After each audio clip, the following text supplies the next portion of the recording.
본 방송은 4월 12일 토요일에 녹음됐습니다.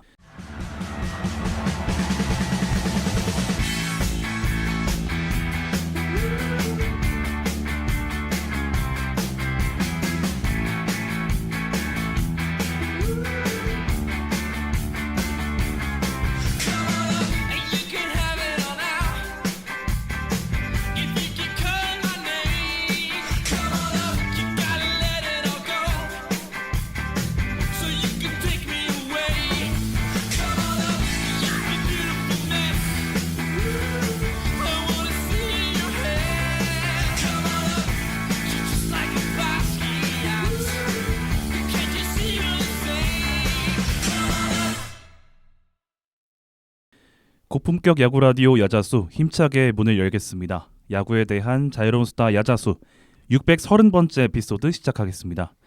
안녕하세요. 오늘 진행을 맡은 호스트 윤영선입니다.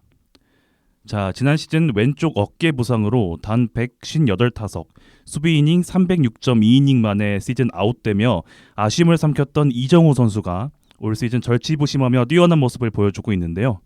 개막 2차전이었던 신시내티와의 원정 경기를 시작으로 4월 8일 홈 신시내티 전까지 8경기 연속 안타를 기록했고 10일 레즈전에서는 홈런 없는 사이클링 히트를 기록하며 올 시즌 벌써 두 번째 3안타 경기를 기록했습니다. 앞으로도 이런 활약이 계속 이어질 수 있도록 저희 야자수에서도 계속 응원하겠습니다. 자, 이제 오늘 방송 PD님 그리고 패널분들 소개를 드려야겠죠. 황규진 PD님, 송준영님 그리고 진정현님과 함께합니다. 어서 오세요. 안녕하세요.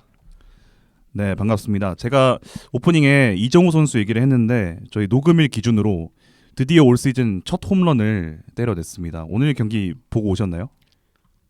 좀 보진 못했는데 이제 제가 응원한 팀을 상대로 공교롭게도 홈런을 치다 보니까 네. 아침에 일어나서 보니까 막 한 쇼츠 유튜브 쇼츠 기준으로 한 1시간 만에 막 20만 회, 30만 회 막 이렇게 조회수가 찍혔더라고요. 확실히 이정우 선수에 대한 관심이 얼마나 큰지 알 수 있는 부분인 것 같습니다. 최근 폼이 굉장히 좋아요.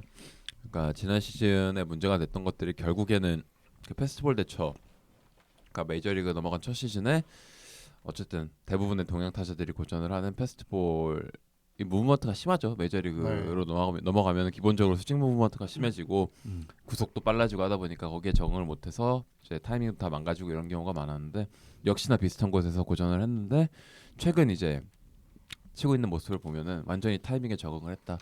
그러니까 이정호 선수가 KBO에 있을 때부터 사실 그 매년 발전하는 그 모습이 굉장히 뛰어난 선수 중에 하나였잖아요. 네. 약점이 있으면 다음 시즌에 그 약점을 거의 강점으로 고쳐서 오고 뭐 이런 수준으로 굉장히 그 개선과 대응 능력이 뛰어난 타자였는데 메이저리그 넘어가서도 그런 모습을 보여주고 있는 것 같아서 굉장히 기분이 좋습니다. 네, 이정우 선수 오늘 첫 홈런 굉장히 축하드리고요. 앞으로도 좋은 활약할 수 있도록 저희가 응원하도록 하겠습니다. 자, 본격적으로 또 주제 꺼내기 전에 모두를 놀라게 했던 대형 계약 하나 짚고 가려고 하는데요. 토론토 블루제이스의 불개주 블라디미르 게레로 주니어 선수가 2026년부터 2039년까지 14년 5억 달러라는 엄청난 금액으로 연장 계약을 했다는 소식을 들었습니다. 이 부분도 살짝 얘기를 하고 갈까요? 네, 제가 그 첫 방송으로 10년 이상 장기 계약 특집을 했어서 이 중간에 이 터진 계약을 잠깐 짚어보고 가면 좋겠다는 생각을 했었는데 이게 불개주가 시즌 시작하기 전에는 자기가 이제 스프링 캠프 때까지만 스프링 캠프 시작하기 전까지였죠. 그때까지 연장 계약 없으면 이제 연장 계약 없을 거라고 뭐 얘기를 했었는데 뭐 계약 터진 걸 보니까 확실히 그런 거는 별로 큰 의미가 없다는 생각이 일단 들었고요. 그다음에 계약 구조를 보니까 이 계약금을 굉장히 많이 몰아넣고 평균 연봉만 보면 사실 그렇게 높지가 않더라고요. 뭐 이게 뭐 세금 때문에 그랬다고들 하는데 네. 어쨌든 디퍼도 전혀 없기 때문에 순수 가치로 5억 달러가 되고 이제 40세 시즌 불개주 선수가 이제 99년생이니까 40세 시즌까지 계약이 되어 있는 건데 어쨌든 토론토가 최근에 스타 선수 영입에 계속 실패를 하면서 조금 어려운 부분이 좀 있었는데 어쨌든 불개주를 붙잡으면서 뭐 이제 앞으로 좀 선수들을 영입하는 거에도 어느 정도 좀 긍정적인 효과가 나지 않을까 저는 그렇게 생각합니다. 계약 구조 자체가 말씀해주신 대로 계약금이 325ml고요. 네, 그렇죠. 그리고 그 연봉 분포 자체도 프런트 로디드. 앞쪽 2년에 제가 알기로는 17mm 잡혀 있고 이제 연 단위로 이제 1mm씩 빠지면서 마지막 2년에는 사실상 그 셀러리 캡에 잡히는 게 한 6mm 정도밖에 안 되는. 네.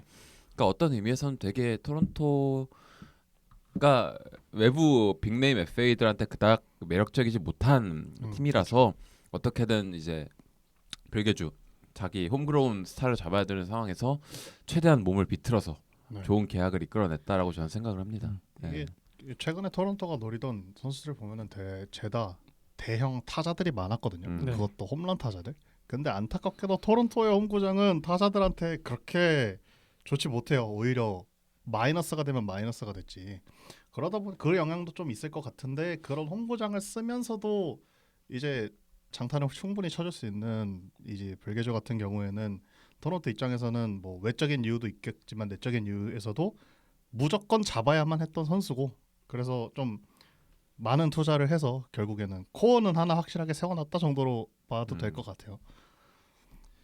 네, 블라디미르 게레로 주니어 선수가 대형 계약을 따낸 이후에 올 시즌에는 조금 부진한 모습을 기록을 하고 있는데 대형 계약을 따낸 만큼 앞으로 또 그에 걸맞은 그런 활약을 펼칠 수 있도록 활약을 해주길 바라고 자 그럼 이제부터 630번째 에피소드 시작을 해볼 건데요. PD님께서 오늘 주제 간략하게 설명해 주시죠. 네, 오늘 방송은 이제 한국인 메이저리그 특집으로 기획을 해봤습니다. 뭐 제목 그대로 역대 한국인 메이저리거들을 소개하는 방송이고요. 지금까지 메이저리그에서 한 경기라도 출전했던 뭐 타석 한 번이라도 공 한 개라도 던져봤던 한국 국적의 선수들은 총 26명입니다. 현재 마이너리그에서 메이저리그를 바라보면서 열심히 담금질하는 선수들이 있지만 뭐 예를 들면 고우석 선수라든지 김혜성 선수도 있죠. 근데 그 선수들에 대해서는 지난번에 저희가 3월 첫째 주 방송에서 코리안 마이너리거 특집으로 다루었었기 때문에 오늘은 그 선수들에 대한 이야기는 하지 않을 거라는 점 미리 말씀드리겠습니다. 그래서 어쨌든 이번 방송에서는 선수들을 총 두 그룹으로 나누어서 1부에서는 총 19명의 선수들 그리고 2부에서는 나머지 7명의 선수들에 대해서 자유롭게 이야기 나누어 볼까 하는데요. 이 그룹을 나눈 기준은 방송을 듣다 보면 자연스럽게 느끼시게 되겠지만 1부에서는 이제 전직 메이저리거들 중 비교적 조금 미국 경력이 좀 짧은 선수들에 대한 이야기를 먼저 해보고요. 그리고 2부에서는 현직 메이저리거 3인 그러니까 이정우, 김하성, 배지환 선수까지 그리고 전직 메이저리거 중에서도 미국에서 좀 뚜렷한 족적을 남겼던 4명의 선수에 대해서 이야기해보려고 합니다. 네, 고맙습니다. 오늘 1부 방송에서는 미국 메이저리그까지 활약을 했지만 경력이 조금 짧은 선수들 위주로 살펴보도록 하겠습니다. 한국인 선수들의 메이저리그 진출 경력은 90년대 후반 1998년부터 시작이 되는데요. 첫 번째 저희가 살펴볼 선수로는 1998년부터 보스턴 레드삭스에서 활약한 조진호 선수부터 살펴보도록 하겠습니다. 간단하게 조진호 선수 어떤 선수인지 설명을 부탁드립니다. 기본적으로 이 선수가 어떻게 보면은 그 외국 진출을 하는 그 한국인 선수의 첫 번째 1세대 네, 웨이브에 맞죠. 가깝죠. 네. 그러니까 박찬호 선수는 애초에 이제 미국에서 육성이 됐던 선수고 조진호 선수 같은 경우에는 제가 알기로는 애초에 이 선수도 엄청난 대형 유망주라는 평가를 받고 있었고 1996년 애틀랜타 올림픽에도 차출이 되어서 이제 나간 걸로 알고 있고 보스턴 레드삭스가 영입을 해갔습니다. 그래서 레드삭스에서 마이너리그 경력으로만 치면은 2002년까지 거의 5년 가까이 뛰면서 뭐 싱글 A, 더블 A, 트리플 A 이제 차례대로 밟아가면서 오래 나름대로 머물렀던 선수고 메이저리그 무대에서는 제가 알기로는 2시즌 정도. 네. 자, 레퍼런스로 들어가게 되면은 총 58이닝을 던졌고 뭐 평균 자책점 6.52 전형적인 이제 트리플 A 네. 레벨의 투수로 있다가 결국엔 이제 한국으로 돌아왔던 선수인데 여러 가지 영상이라든가 뭐 당시 이제 과거 기사들 리포트 같은 걸 봤을 때 이 선수가 그 약간 뭐라고 해야 되지 전형적인 그 동양권 느낌의 투수라기보다는 생각보다 스타프 평가가 괜찮았던 투수로 저는 분류가 되는 걸로 알고 있거든요.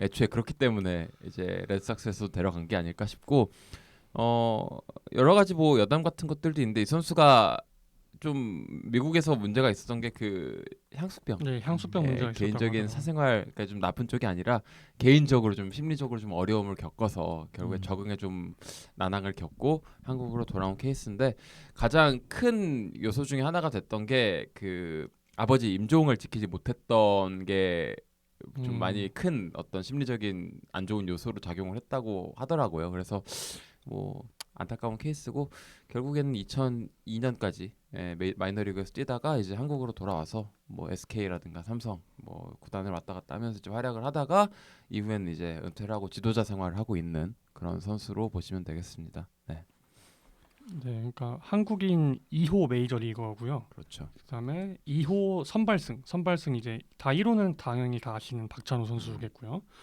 그래서 뭐 이 선수는 저는 그냥 개인적으로 간단하게만 생각을 하면 그냥 뭐 KBO 먼저 데뷔를 했으면은 조금 뭐 메이저리그까지 가지 못했을 수도 있겠지만 그냥 KBO에서도 꽤 준수한 선발 투수로 당시에 남을 수 있었다는 생각을 하는데 그건 조금 아쉬운 부분인 것 같습니다. 저는 이 선수를 그 이번 방송 준비하면서 사실 처음 들었어요. 처음에 네. 왜냐면 그 메이저리그 데뷔가 1998년이었잖아요. 네. 그렇죠. 그리고 99년까지 메이저리그에서 활약을 하셨는데 하셨는데 저는 모르죠. 네 이때 없었거든요. 그 같은 해 이제 태어난 사람으로서 저는 이제 이 조진호 선수에 대한 기록을 이제 문서로밖에 찾아볼 수가 없는 그런 상황에서 서류 속에만 존재하는 네 그래서 좀 자세하게 모르는 게 좀 안타까운 마음인데 그래서 찾다 보니까 좀 신기한 게 있어서 그것만 좀 말씀을 드리고 싶은데 조진호 선수가 1999년에 그 한국인 메이저리거 두 번째로 승리를 거뒀고 그 해 2승을 거뒀는데 그 데뷔 첫 승 거둘 때 마무리 투수가 팀 웨이크필드였더라고요. 네, 또 그런 신기한 인연도 있고 근데 여러모로 그 당시에 제가 조금이라도 알았으면 더 좋았을 텐데라는 아쉬움이 좀 남기는 합니다. 좀만 더 일찍 태어날 걸 그랬어요. 조진호 선수를 보기 위해서. 아 그렇죠. 예. 저도 조진호 선수 넘어갔을 때는 제가 미국에 있을 때라서 어린 시절이었기 때문에 기억은 딱히 없고 저도 이번 방송 준비하면서 영상이라든가 뭐 리포트 당시 기사들 아카이빙된 것들 좀 찾아봤는데 뭐 어떤 의미에서는 선구자 중에 한 명인 거죠. 그렇죠. 네. 네, 조진호 선수가 보스턴 시절에 통산 2승을 거뒀고 한국에 와서도 그렇게 많은 경기를 뛰지는 못했습니다. 통산 34경기에 나와서 5승 9패 기록을 했는데요. 제가 좀 찾은 흥미로운 그런 기록이라고 하긴 좀 애매하긴 한데 조카가 또 지금 키움 히어로즈에서 네네네. 활약을 하고 있는 조영건 선수가 조진호 선수의 조카라고 하더라고요. 19년도에 2차 2라운드 14번으로 지명이 된 선수인데 삼촌의 좀 아쉬운 억울했던 그런 부분들을 조카가 좀 풀어줄 수 있으면 좋지 않을까 생각이 듭니다. 올 시즌 또 조영건 선수가 키움의 불펜에서 굉장히 많은 이닝을 소화를 하고 있잖아요.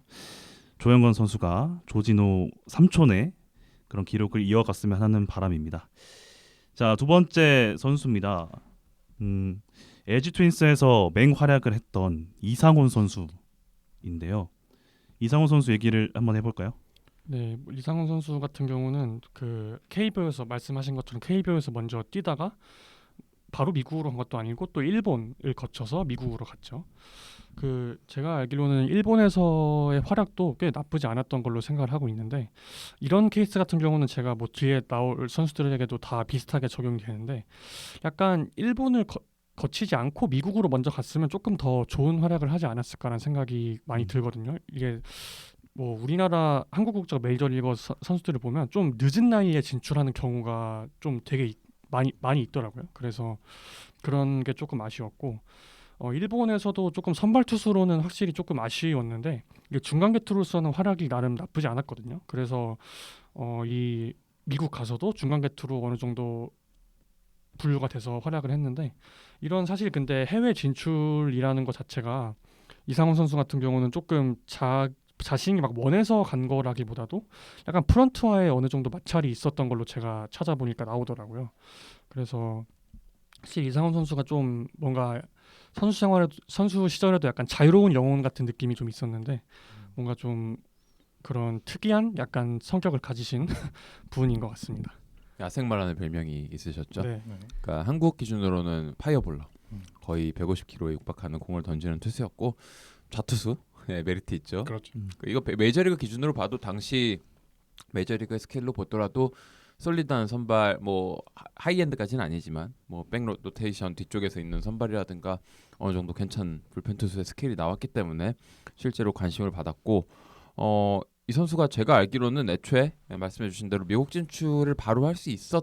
네. 예, 기회가 있었어요. 실제로 뭐 여러 기사라든가 이런 걸 보게 되면은 97년 정규 시즌 KBO 정규 시즌이 끝난 이후에 보스턴 레드삭스 오퍼가 있어가지고 200만 달러인가 250만 달러인가 이제 이적료 받고 넘어갈 수 있는 기회가 있었는데 당시에 이제 여러 가지 계약상 이슈라든가 뭐 타팀 뭐 분쟁 같은 게 좀 있어가지고 뭐 이러이러 하다 보니까 안 되고 그러고 나서 이제 주니치 드래곤스로 옮겨간 케이스인데 말씀해주신 대로 바로 미국으로 갔다면 그러니까 이 선수도 네. 그 이후의 행보 같은 걸 보면은 기본적으로 좀 말씀해주신 대로 자유로운 영혼에 네, 좀 특이한 부분이 특이하신 있죠. 분이고 네. 뭔가 좋은 의미로 특이하신 분이기도 네. 하고 약간 본인 약간 자존심 고집 이런 게 되게 세신 분이어가지고 약간 이 과정에서 한번 좌절을 겪었던 게 좀 본인의 그 동기부여 측면에서는 좀 약간 아쉬운 면으로 작용을 하지 않았나 그러니까 이런 생각이 들어서 기회가 있었을 때 바로 갈 수 있었다면 역사가 좀 바뀌지 않았을까라는 생각은 듭니다. 이 이상훈 선수도 대졸 선수예요. 네, 그러니까 고려대 프로에 출신이죠. 데뷔를 했을 때 24살. 근데 KBO에서 이제 6시즌 정도 뛰고 일본으로 먼저 건너갔으니까 사실은 30세라는 나이에 이제 해외 진출을 선택을 한 거고 그렇죠. 그리고 주니치에서 2시즌을 뛰었으니까 실제로 메이저리그에 안착하게 된 건 32세, 33세 네. 정도의 시즌에 안착을 하게 된 건데 그 말씀하신 대로 대졸 선수이기 때문에 더 늦은 진출이 아쉬운 케이스였던 맞아요. 것 같아요. 근데 좀 반대로 얘기하면 저는 그 이상훈 선수가 국내에서 뛰어줬기 때문에 우리가 그 LG의 야생마라는 기억을 선수를 하는 걸 수도 있다. 기억을 하는 걸 수도 있다라고 생각을 합니다. 왜냐하면 해외 진출하기 전에 LG에서의 기록이 뭐 LG 팬분들한테는 잊을 수 없을 만큼의 탁월했죠. 레전드 선수고 심지어 94년도 우승도 함께했고 그렇죠. 네, 여러모로 KBO의 레전드로 남아주기도 했던 선수라서 뭐 여러모로 아쉬우면서도 감사한 마음이 좀 공존한다고 해야 할까요? 제가 선수 시절을 제대로 보진 못했지만 그래도 KBO 시절 영상들은 이제 많이 많이 남아 남아 네. 있잖아요. 그래서 그때 영상들을 보면은 지금도 좀 그 약간 현연하셔서 다른 선수 몸으로 들어와서 그 우리 팀에 왔으면 좋겠다. 맨날 이 생각만 하고 있기는 합니다. 정말 매력적인 선수였던 것 같아요.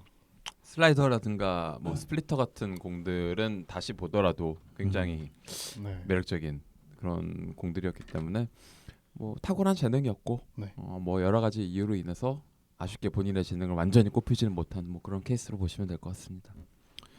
네, 이상훈 선수는 또 굉장히 특이한 점이 야구 선수 출신으로는 거의 유일할 것 같은데 기타 치는 네. 거를 또 굉장히 좋아해서 지금 또 락 밴드 왓이라는 그룹의 기타와 보컬을 하시다가 최근에는 보컬을 또 새로 구하셔가지고 기타만 연주를 하시더라고요. 하시는구나. 예, 최근에 이제 엠스플 또 게임 트랙 음악 그 기타로 연주하시는 걸 봤는데 굉장한 또 오. 실력자시더라고요. 그래서 롯데 김태형 감독님이 또 굉장히 기타를 잘 좋아하시는 걸로 알고 있는데 그래서 두 분이 이제 같은 팀에서 뛴 적이 없는데도 불구하고 지금까지 되게 친분을 유지하고 있다라는 얘기를 또 들었습니다. 이상훈 선수가 지금은 또 이제 해설위원 그리고 굉장한 다양한 야구 부문에서 활동을 하고 계신데 앞으로도 왕성한 활동을 또 부탁드리면서 다음 선수로도 넘어가 보겠습니다. 이상훈 선수가 LG의 레전드로 남았다면 이 선수는 이제 두산의 레전드라고 할 수 있을 것 같은데요. 메이저리그 4개 팀에서 활약했던 김선우 선수입니다. 김선우 선수 소개를 한번 부탁드립니다. 정현 씨 그래도 김선호 선수부터는 기억이 좀 있잖아요. 그렇죠. 예. 미국 시절 모습은 못 봤지만 그렇죠. 그래도 기억이 있죠.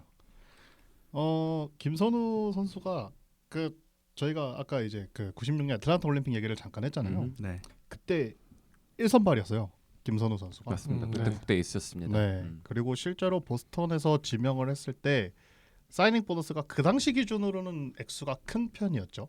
130만, 125만 이 정도. 그렇죠. 적은 게 아니죠. 네. 네, 그 당시 기준으로는 매우 큰 금액이었는데 왜 그랬나 하고 봤더니 그러니까 저 같은 경우도 이제 김선호 선수의 국내 모습에 익숙해져 있어서 약간 기교파 위주의 투수라고 항상 네. 생각을 해왔단 말이죠. 이제 간간히 이제 140 후반 150km대 페스티벌을 던지긴 하지만 네, 그래도 무브먼트가 있는 그러니까 투심 그렇죠. 위주의 투수였는데 전혀 아닙니다. 아마추어 메이저리그에서는. 시절에는 네. 페스티벌 구속이 150km 중후반대가 평균으로 찍을 수 있었던 정도의 투수다라고 그러니까 스타일이 그렇죠. 그냥 파워 피처였다라는 네, 거 전형적인 하더라고요. 파워 피처였습니다. 네. 그래서 그 부분에서 일단 조금 놀랐고 그리고 김선우 선수 하면 또 잊어버릴 수 없는 게 이제 코어스필드 원봉승이라는 원봉승, 네.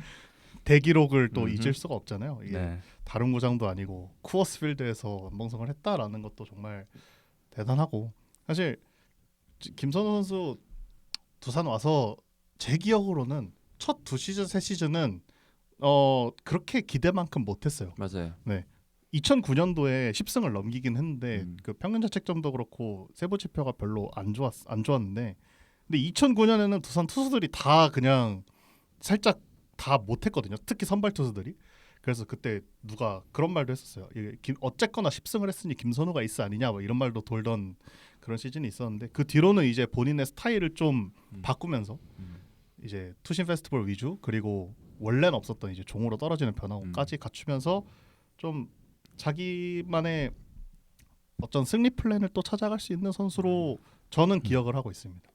그러니까 이 선수가 말씀해 주신 대로 어린 시절, 그러니까 20대 초중반 시절에는 기본적으로 강력한 파워 피처 스카우팅 리포트를 가지고 있고 그 메이저리그 넘어갈 때 당시에 리포트 같은 걸 찾아서 혹시나 보더라도 구속을 95에서 6마일 정도로 표기를 하고 있습니다. 그러니까 맥스가 97마일이고 에버리지가 93, 4마일 찍히는 건데 이건 지금 기준으로 봐도 무리가 없어요. 전혀 그렇죠. 선발로 가기에. 네. 그래서 레퍼토리 기준으로 보더라도 뭐 그러니까 젊은 시절에는 이렇게 말씀하신 대로 레퍼토리가 다양하지는 못해서 페스티벌 의존도가 좀 높고 투심 쪽 의존도가 좀 높은 그런 유형의 투수였다 보니까 결국에는 메이저리그에서 뭐 나름대로의 족적은 남겼으나 오래 롱런하지는 못했던 그런 네. 케이스라고 보시면 될 것 같고 KBO 넘어와서 모습을 저는 많이들 기억하시잖아요. 저는 네. 그거 볼 때마다 느끼는 게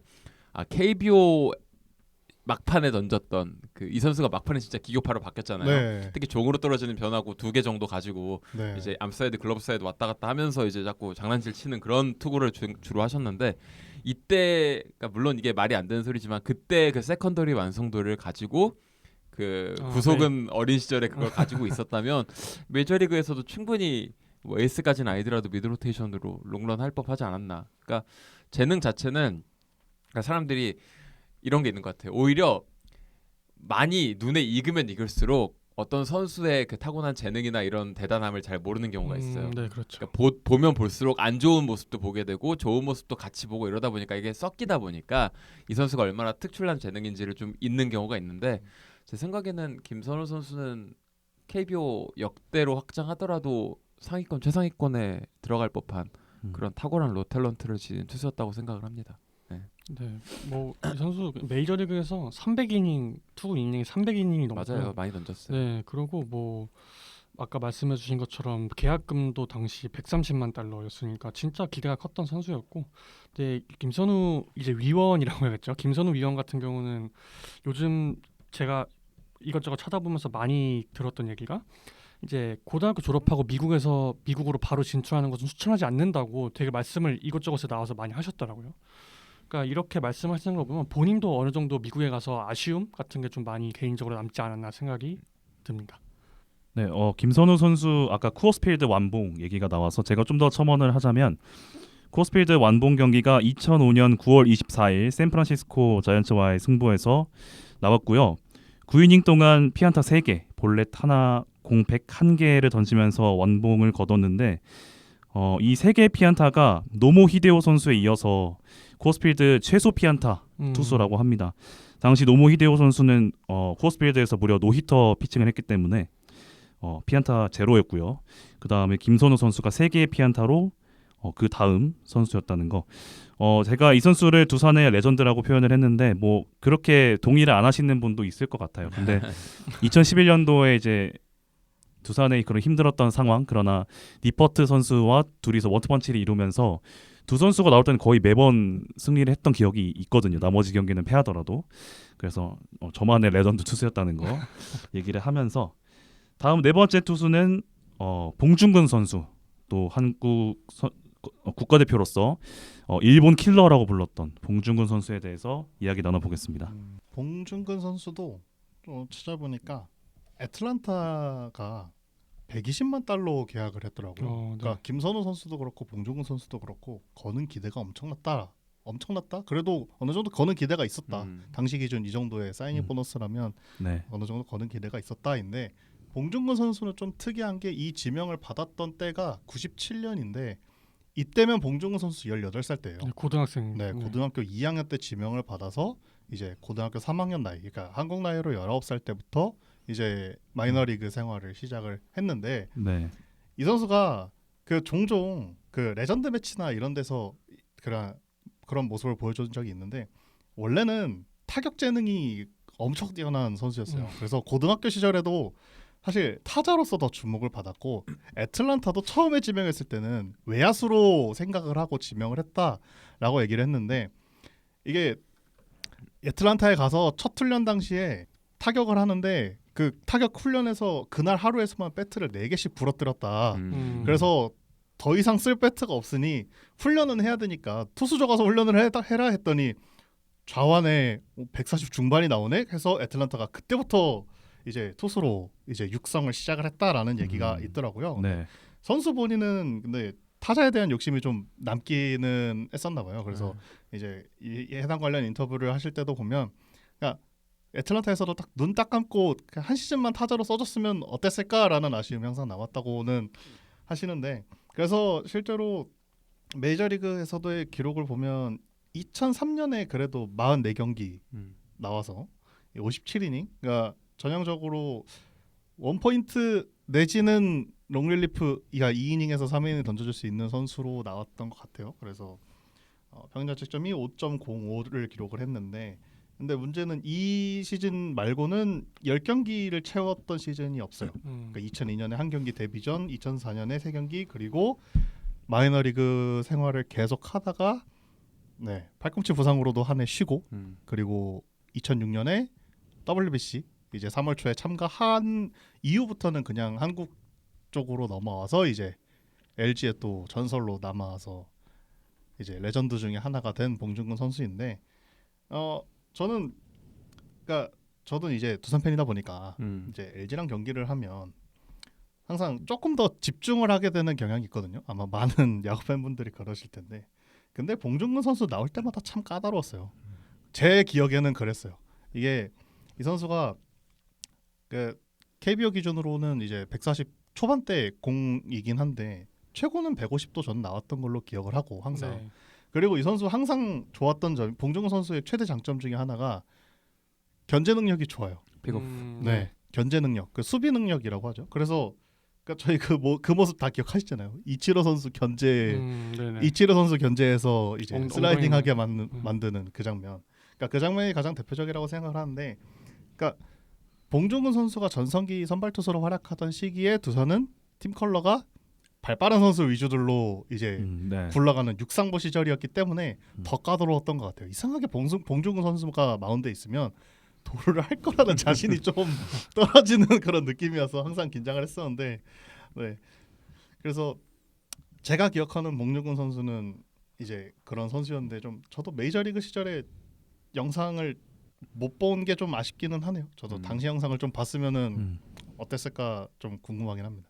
네, 뭐 그냥 이 아까 방금 이제 정현님께서 말씀을 잘해주셨는데 그냥 저도 이제 막 이거 은퇴 후에 이것저것 나와서 이제 말씀하시는 거 들어보면 진짜 뭔가 너무 타격에 대한 자신이 너무 있으신 것 같아서 정말 타자를 했으면 어땠을까 한 궁금한 생각이 드는데 뭐 KBO에서라도 근데 사실 말씀해주신 것처럼 좌완으로 140 중반을 던질 수 있는데 사실 그렇게 따지면은 구단 입장에서는 투수로서 한번 활용을 해보는 것도 어떠지 않 그 제가 구단 입장이었어도 충분히 그렇게 생각할 수 있을 것 심지어 같아요. 저한이니까 또. 그렇게 네. 그렇게 생각을 해서 뭐 구단의 생각도 이해가 가는 부분이 있습니다.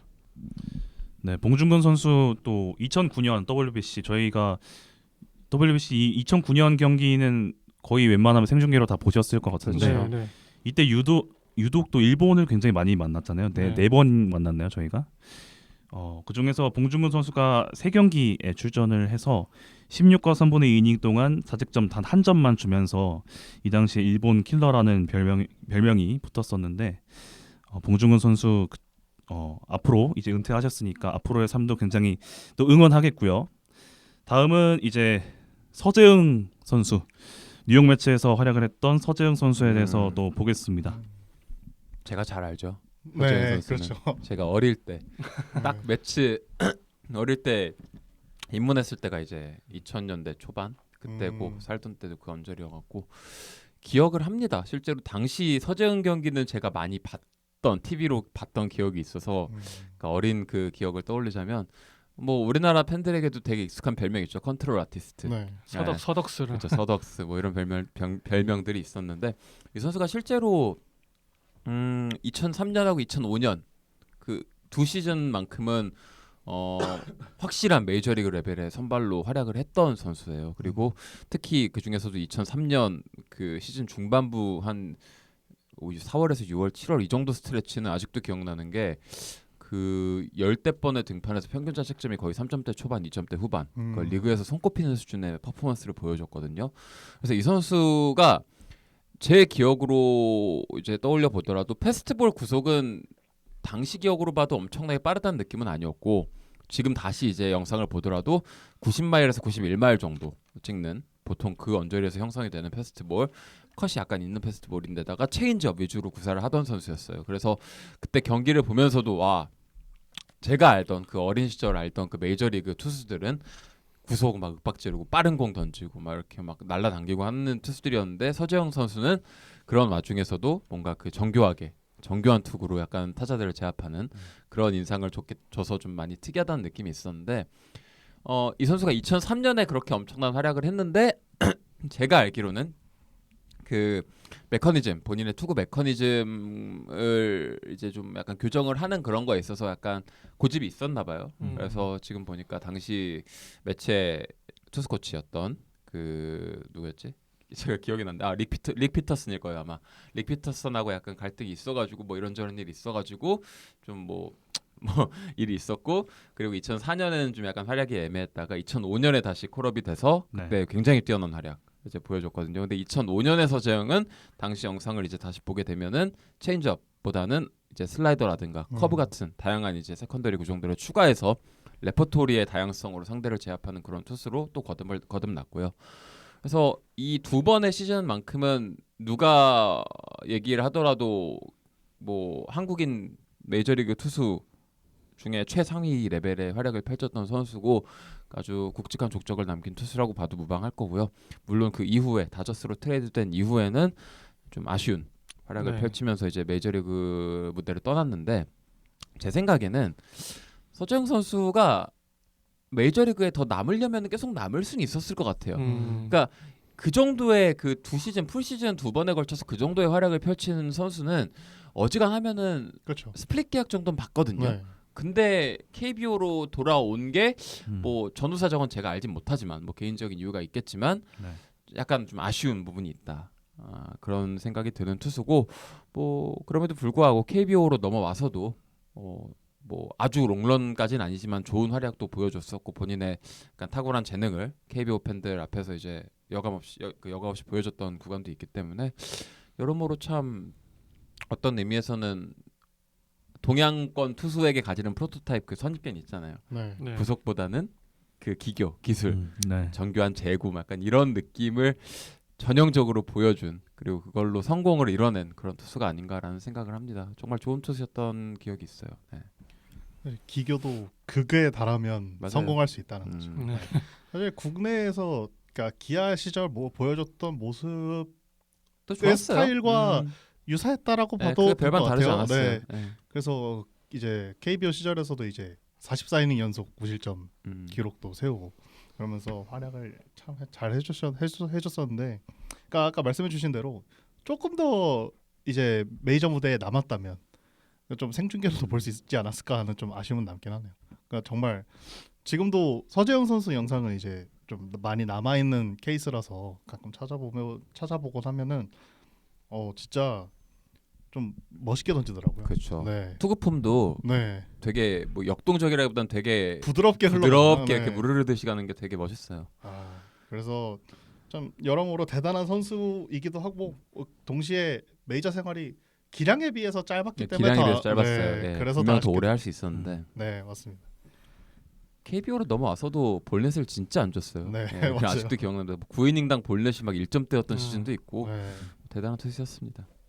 네, 제가 기억하는 서재영 선수는 2012년도에 기아에서 또 활약을 하실 때 저는 이제 두산을 좋아하니까 그 당시 노경은 선수가 35이닝 연속 무실점을 하면서 맞아요. 예. 선동열 전 기아 선수가 갖고 있던 37이닝 연속 무실점에 굉장히 두 선수가 각축을 벌이면서 가까워져 가고 있었거든요.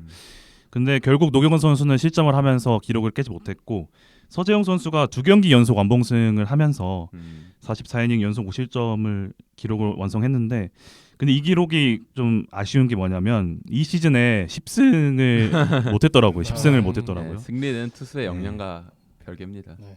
그래서 서재영 선수도 원조 류현진 선수의 그런 모습이 있지 않았나 하는 생각이 듭니다. 그다음 이제 6번째 선수 볼 건데요. 이 선수 역시 서재영 선수와 비슷하게 LA 다저스에서도 활약을 했던 그런 선수입니다. 최희섭 선수인데요. 최희섭 선수 얘기를 한번 해볼까요? 네, 최희섭 선수 같은 경우는 이제 BA 선정 유망주 랭킹에서 최대 22위까지도 올랐던 만큼 굉장히 유망했었던 타자죠. 네. 네, 그래서 제가 보니까 당시 그 이제 푸올스랑 유망주 랭킹이 비슷했더라고요. 근데 이제 메이저리그에서 활약은 뭐 그때 이제 다들 그 아시겠지만 이제 되게 위험한 뇌진탕 부상이 한 번 있었잖아요. 그런 것도 있고 굉장히 우여곡절이 많은 미국 생활이었는데 이제 은퇴하고 나서 인터뷰를 하는 걸 들어보면 선수가 이제 메이저리그에 대한 굉장히 어느 정도의 일단 벽 같은 거를 느꼈다고 하더라고요. 그러니까 저는 또 이런 걸 보니까 새삼 특히 타자 같은 경우에는 이제 고등학교 졸업 후 바로 메이저리그에서 성공하는 것이 얼마나 어려운지 다시 느끼게 되는 그런 케이스가 아니었나 생각이 듭니다. 최희섭 선수가 2002년도에 데뷔는 했어요. 그러니까 데뷔는 했는데 사실 정말 잠깐 올라왔다가 내려간 거고. 그래서 방금 말씀해주신 이제 베이스볼 아메리카 기준 이제 유망주 랭킹 22위가 2003년 기준이거든요. 근데 2003년에는 최희섭 선수가 컵스 망주 랭킹 1위였어요. 맞아요. 찾아보니까 그래서 마이너리그 성적을 보니까 최희섭 선수가 2002년도에 트리플 A에서 OPS가 0.919에 26홈런에 출루율이 4할 6리 장타율이 0.513이거든요. 그러니까 이 선수가 메이저리그 시절에도 이 스탯이 이제 살짝 깎인 상태로 유지가 됐었는데 어떻게 보면 전형적인 OPS 타자예요. 그러니까 저는 이제 최희섭 선수를 이제 KBO 리그에서의 모습을 많이 봤다 보니까 그냥 거포로 생각을 하고 있었는데 막상 기록을 열어보니까 그러니까 눈야구를 할 줄 알던 근데 홈런을 쳐낼 줄 알던 그러니까 20개 정도는 칠 줄 아는 일루수였다라는 거죠. 그래서 오히려 최희섭 선수는 한 10년만 늦게 태어났으면 그러니까 지금 시대 그러니까 지금처럼 이제 그 이런 비율 지표들 특히 OPS 쪽이나 좀 또는 이제 WRC 플러스나 이제 이런 쪽 지표들이 주목을 받기 시작했던 때 선수 생활을 시작을 했다면 오히려 더 주목을 받았을 것 같아요. 네. 네. 왜냐면은 최희섭 선수 그 메이저리그에서의 성적도 보면은 항상 타율이랑 출루율이랑 1할 정도는 항상 차이가 나요. 그러니까 메이저리그 레벨에서도 자신의 컨택력 대비 눈으로 볼 줄 아는 야구는 했던 거고 15홈런을 쳤다. 근데 그 당시 보면 이제 경기 수에 비해서 타석 수를 많이 보장을 받지는 못했던 맞아요. 시즌들이거든요. 그럼 이 선수를 풀 시즌으로 뛰게 했으면 20홈런을 칠 수 있는 일루수. 그럼 지금 시대에서 이런 선수가 시장에 나와 있다라고 생각을 하면 상당히 매력적으로 느껴질 것 같아서 조금 오히려 최희섭 선수는 반대로 좀 아쉬운 케이스인 것 같습니다. 네. 최희섭 선수 같은 경우에는 말씀해주신 대로 BA 랭킹 22 언저리까지 갈 정도로 당대 일루 유망주들 중에서는 최상위권, 네. 파워히팅 유망주들 중에서 최상위권의 평가를 받았던 선수이기도 하고 당시 리포트를 지금 다시 찾아서 보더라도 파워툴만큼은 70그레이드 네. 플러스를 받을 정도로 어딜 가도 빠지지 않는 슬러그로서의 어떤 유망 포텐셜을 가지고 있다라는 평가를 받았던 선수예요. 그리고 이 선수가 여기저기 트레이드를 많이 당했습니다. 네네. 그러니까 뭐 애초에 컵스에서 있다가 플로리다로 넘어갈 때 근데 그 반대급부로 넘어간 선수가 데릭 리예요. 네. 그러니까 아시는 분들은 아시겠지만 데릭 리랑 1대1 트레이드가 됐다는 것만으로도 나름대로 기대치가 있는 선수였다는 그렇죠. 걸 증명합니다. 데릭 리가 실제로 넘어가기 전에 플로리다 있던 시절에도 20홈런 언저리를 이미 쳐줄 수 있는 솔리드한 레귤러 레벨의 평가를 받다가 근데 문제는 트레이드가 되고 나서 네. 컵스로 이제 가서 아, 예. 그건 또 다른 얘기죠. 예, 뭐 이제 대박이 나는 바람에 네. 좀 아쉽게 그러니까 트레이드가 이제 컵스 입장에서는 이제 대박이 난 거지만 네. 플로리다 입장에서 좀 아쉽게 된 거고 네. 그 이후에 또 이제 다저스로 트레이드 되기도 했고 네.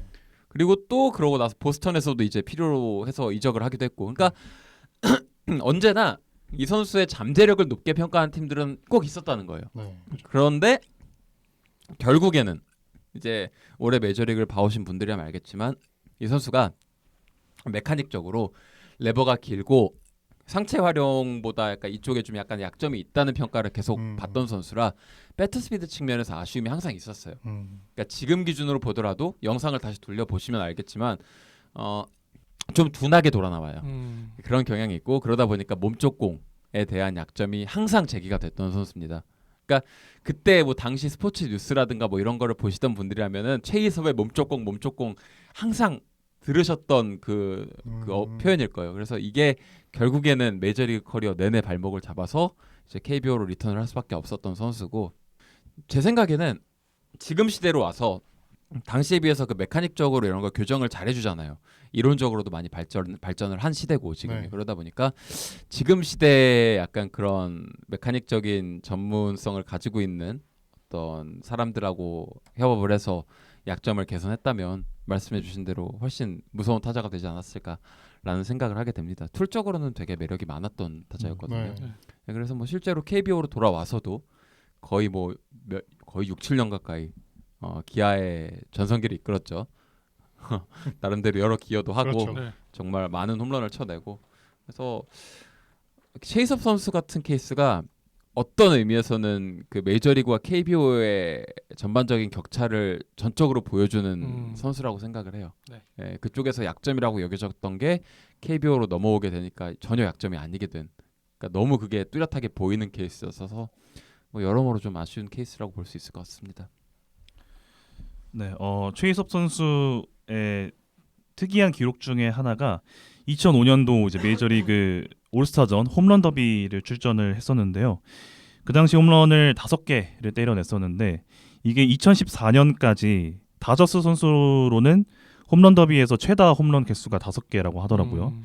근데 이제 2015년에 그 다저스의 신성이었던 작 피더슨 선수가 홈런 더비에서 39개 홈런을 치면서 그 기록이 이제 깨지게 됐는데 최희섭 선수가 또 홈런 더비에도 출전을 했다는 점 또 얘기를 하면서 넘어가고요.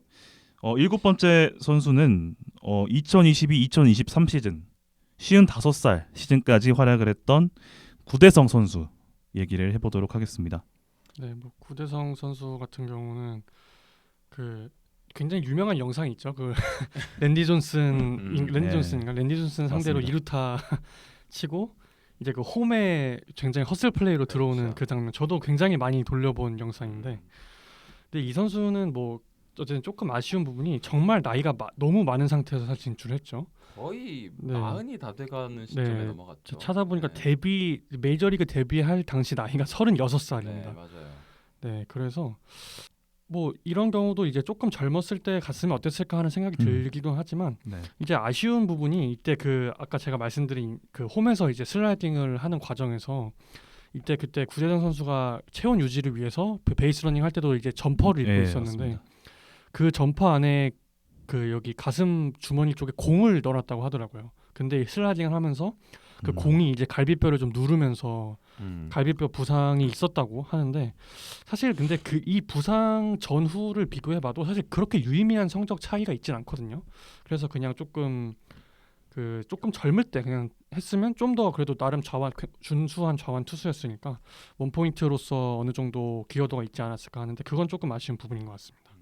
낭만의 전형적인 네. 그 낭만 치사량 느낌을 주는 투수죠. 뭐 여러모로 약간 기인 느낌도 있고 사람 자체가 뭐 여러 인터뷰라든가 당시 행적들을 보게 되면 자신감 빼면 시체, 그러니까 뭐 이런 느낌을 주는 그런 멋진 분이셨는데 여러모로 지금 기준에서 보면은 좌완 148, 50까지 던질 수 있는 투수였거든요. 전성기 구간에는 특히나 이제 오릭스였죠. 일본에 넘어간 시점에는 평균 구속이 144, 5 정도 나오는 그런 투수였고 디셉션 같은 것도 굉장히 좋았고 제가 알기로는 이 선수 투구 폼이 되게 역동적이에요. 네. 그러니까 히데오 노모를 연상케 하는 네, 막 뒤보고 뒤를 보고 막 던지고 몸을 바짝 비틀어가지고 최대한 음. 공을 숨긴 채로 끌고 나오는 이런 투구 폼을 가진 선수였는데 어떤 의미에서는 좀 신체 자체가 여러모로 사기였던 선수 같아요. 그러니까 KBO 기록을 보게 되면은 이게 말이 되나 싶을 정도의 등판 기록들,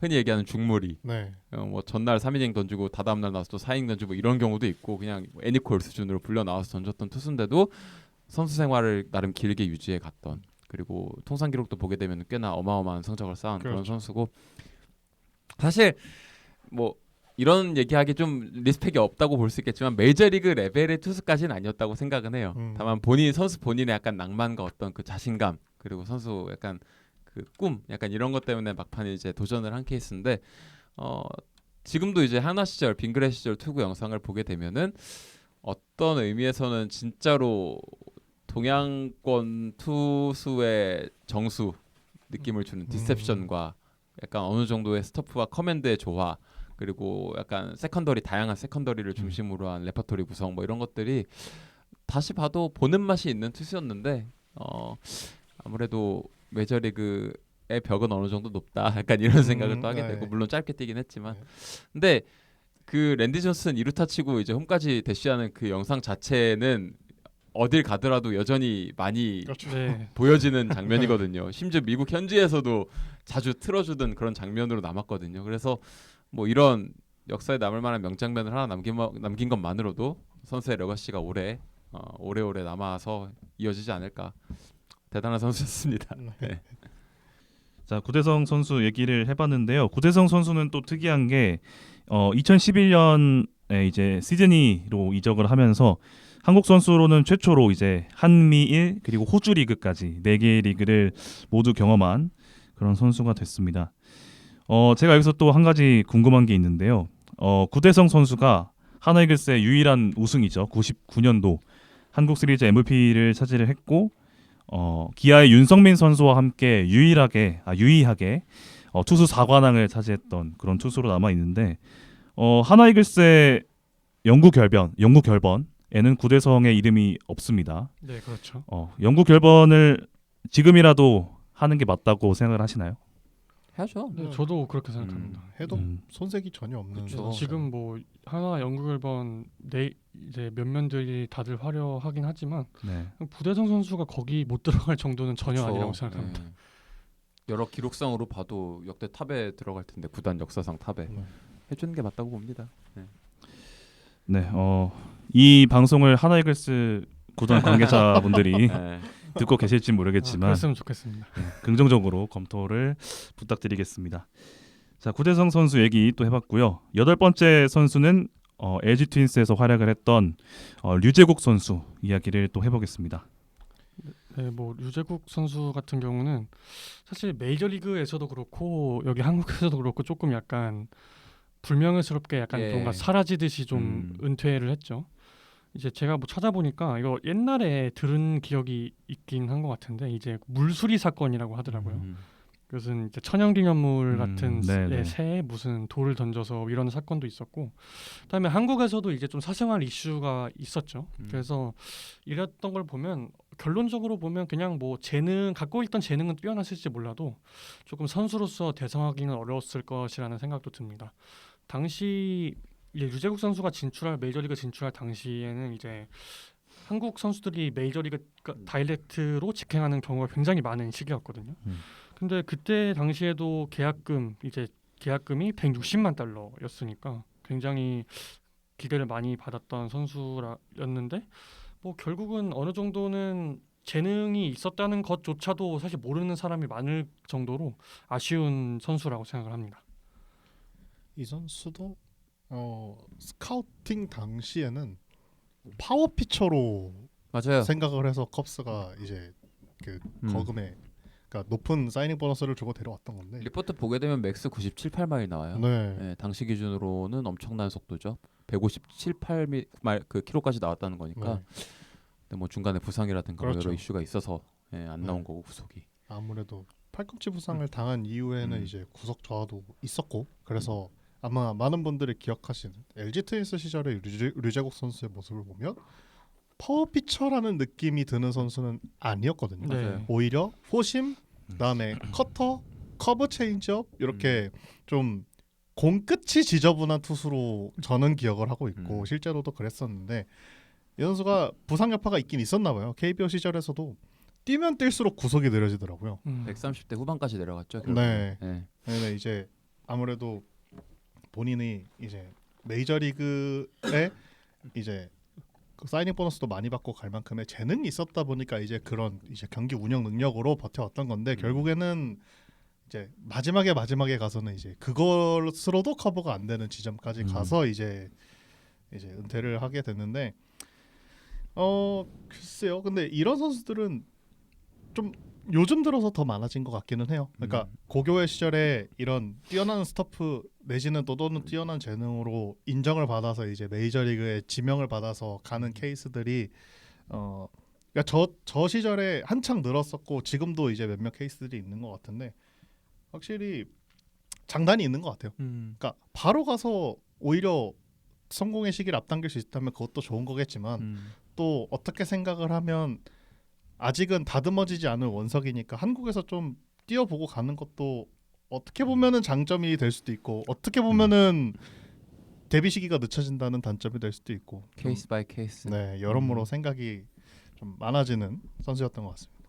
그러니까 이 선수가 고등학교 시절 활약이라든가 이때 평가만 놓고 보면은 한국 역사상 최고 레벨의 투수들과 어깨를 나란히 하는 수준입니다. 네. 예, 실제로 뭐 기사라든가 이런 거 찾아보게 되면은 이 선수가 덕수정 보고 나왔거든요.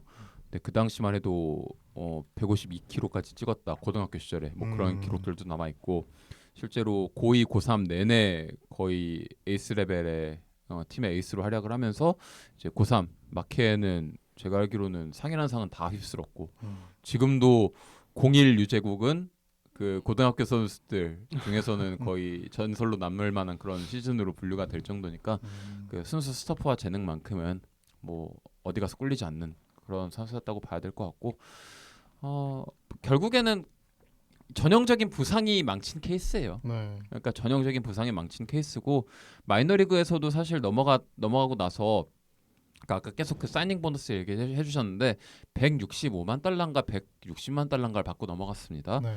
그 당시 2000년대 초반에 그 사이닝 보너스 풀이라든가 이런 걸 고려하면은 150만, 160만 불 정도면은 어지간한 1라운더들한테 주는 사이닝 보너스예요. 네. 그러니까 이거는 기대치가 굉장히 높았다는 뜻입니다. 그리고 실제로 첫 마이너리그 1, 2년 정도 활약은 굉장히 좋았고요. 근데 그 이후에 이제 말씀해 주신 대로 2004년도에 팔꿈치 부상 당하고 지속적으로 이제 우하향 곡선을 찍었던 케이스라 뭐 if가 많이 붙는 투수예요. 네. 예, 진출 시점도 저 개인적으로는 적절했다고 보고 뭐 평가도 꾸준히 좋았으니까 그리고 초반 페이스도 좋았는데 결국에 그놈의 팔꿈치 그게 모든 걸 망쳤다 뭐 이렇게 봐야 될 것 같습니다. 네. 네, 저는 류제국 선수의 피칭은 많이는 보진 못했는데 저는 기억에 또렷이 남는 게 하나 있습니다. 그 LG 시절 때 그 당시에는 SK죠. 그 당시 SK의 김강민 선수와 아, 예, 치고받았던 네네네. 굉장히 그런, 유명한 벤치 클리어를 예, 기억이 나는데 지금은 이제 미국에서 이제 야구 아카데미를 하고 있다고 들었습니다. 야구 아카데미 또 잘 되길 바라겠고요. 네. 넘어가도록 하겠습니다. 이제 9번째 선수는 뱀직구로 유명했던 시카고 컵스에서 활약을 했던 임창용 선수 얘기를 해보도록 하겠습니다. 네, 임창용 선수 같은 경우도 굉장히 늦은 나이. 구대성 선수가 아까 제가 만 36세 진출이었는데 임창용 선수는 그것보다 더 늦은 만 37세 나이의 진출이었습니다. 마찬가지로 이제 한국에서 뛰다가 일본 거쳐서 미국으로 진출을 했고요. 시카고 컵스에서 활약을 했는데 결국 쉽지 않은 상황이었죠. 이게 사실 요즘은 좀 덜 그렇다고 하는데 예전에는 막 특히 국제대회 같은 거 하면 특히 도미니카나 미국 같은 남미 팀이랑 할 때 우리나라 선수들은 항상 좀 언더핸드 투수들을 많이 항상 적극적으로 기용을 했었는데 네. 사실 임창용 선수가 우리나라를 대표하는 언더핸드 사이드 투수인 건 맞지만 어쨌든 메이저리그에서는 너무 늦은 나이에 결국은 진출했기 때문에 정말 이거는 개인적으로 그냥 선수의 도전 정신이라고 저는 생각을 합니다. 그래서 그런 도전 정신은 굉장히 높게 평가를 하는 부분이고요. 어쨌든 조금 결국 이프이긴 하지만 그냥 조금 더 일찍 진출했으면 그래도 한 시즌 정도는 조금 좀 생소한 투수니까 활약을 할 수도 있지 않았을까라는 생각도 하고 있습니다. 임창용 선수는 메이저리그 진출 전에 야쿠르트에서 이제 네. 마무리 투수로 뛰었잖아요. 엄청나게 잘했죠. 네, 잘했어요.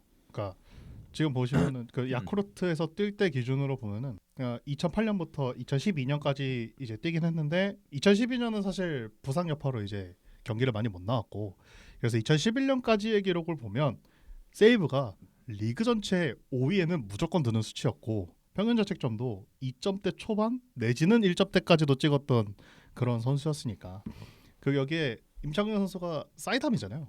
사이담인데 그 정도의 구속이 나온다라는 거는 확실한 장점이긴 하거든요. 맞아요. 네, 그런 유형의 투수는 흔치 않으니까. 그래서 야쿠르트에서의 시즌이 마무리된 이후에 이제 컵스로 건너간 거죠. 컵스로 건너갔는데 이제 12년도에 아까 말씀드린 대로 부상 때문에 많이 못 나왔어요. 그래서 그게 팔꿈치 부상이었는데 그래서 2013년도에도 여름까지는 경기를 못 나오다가 6월부터 마이너리그 등판을 하기 시작했는데 정말 빨리 치고 올라오더라고요. 저 이게 몇 경기 안 뛰고 바로 콜업을 하더니 트리플 A에서 11경기의 평균 자책점이 0.79였어요. 그래서 그렇게 트리플 A에서 좋은 모습을 보이니까 네. 바로 확장 로스터 때 이제 올라왔죠. 콜업이 된 거죠. 그때 당시에 임창용 선수 데뷔전 영상은 아마 유튜브에 조회수가 꽤 높아요. 그래서 아마 많이 보신 분들 계실 건데 임창용 선수 등판 전에 그 전투수가 브룩스 레일리였어요. 같이 콜업이 된 케이스였거든요. 그래서 같이 콜업이 된 케이스였는데 이게 브룩스 레일리는 그 40인 로스터에 있었는데 임창용 선수는 40인 로스터에 없었거든요. 그래서 임창용 선수가 올라오면서 한 명을 DFA 시켜야 되는 입장이었는데 그 DFA 된 선수가 마이클 보우덴. 보덴. 네, 보우덴. 두산에서 뛰었던 마이클 보우덴. 그리고 여러모로 이제 엮여 있네요. 네, 여러모로 한국 선수들과 인연이 깊은 그런 투수였는데 메이저리그에서의 모습은 딱 그거였던 것 같아요. 여전히 사이드암으로서 93마일 내지는 뭐 최고는 94, 평균은 한 91에서 2마일 정도 던져줄 수 있는 투수. 사이드암이기 때문에 경쟁력은 있었다고 있죠. 보이지만 컨트롤이 너무 안 좋았어요. 그러니까 기복이 너무 심했다라고 하는 말이 맞을 것 같아요. 그러니까 메이저리그에서의 성적을 보면 사사구가 좀 지나치게 많았던. 그러니까 아마 2010년대 이후로 이제 한국에 다시 들어와서 임창용 선수의 모습을 보셨던 분들이라면 아시겠지만 안 풀릴 때 임창용 선수의 모습이 기본값이었다라고 생각을 하시면 좀 네. 편했을 것 같아요. 이상하게 페스티벌 제구가 잘 안 되더라고요. 재능 자체는 저는 한국 투수들 중 역대 최상위권이라고 생각을 할 네. 정도로 특히 사이담이라는 걸 고려하면은 굉장한 선수였다고 생각을 하는데 이 선수도 개인 사생활 이슈라든가 네. 그런 게 좀 있죠. 네. 그래서 뭐 만약이란 건 없지만 그 재능만큼의 어떤 맥스값만 찍었다면 저는 충분히 메이저리그 레벨의 투수였다고 생각을 해요. 왜냐하면 그 특유의 페스티벌 무브먼트는 메이저리그 투수들 기준으로 보더라도 저는 분명히 경쟁력이 차고 넘치게 있다고 저는 항상 생각을 하고 한창 몸이 좋을 때 모습, 특히 일본에 있을 때 모습이라든가 이런 걸 음. 보게 되면은 153, 4까지 찍히거든요. 네. 근데 그게 테일링 무브먼트가 말도 안 되게 걸리고 음. 뭐 이런 걸 보게 되면은 근데 항상 느끼는 건데 이 선수들 결국에 말씀하신 대로 커맨드 이슈가 있었고 네. 세컨더리에 약간 다양성 측면에서 좀 아쉬움이 있었던 케이스라 그 부분은 뭐 어떻게 개선을 할 수 있었을까? 뭐 이것도 다 만약이지만 네. 뭐 아쉬움이 남는. 그러니까 로탤런트 자체는 저는 한국 투수 역대 최상위권이라고 생각을 합니다. 반복해서 말씀드리는데 근데 뭐 여러 가지 내부적인 그리고 개인적인 외부적인 요인 때문에 네, 제 외부적인 생각에는, 요인이 좀 예, 있었죠. 재능을 만개하지 음. 못했다. 그러니까 그 뛰어난 성적도 전 이 선수의 실링에 근접한 성적은 아니다라는 생각을 하게 되는 그런 뭐 풍은하에 가까운 투수입니다. 네. 네, 이건 좀 여담이긴 하지만 임창용 선수가 메이저리그 시절 때 또 굉장히 유명했던 게 인터벌이 너무 길어서 아, 또 굉장히 네네. 논란이 됐었던 걸로 기억을 합니다.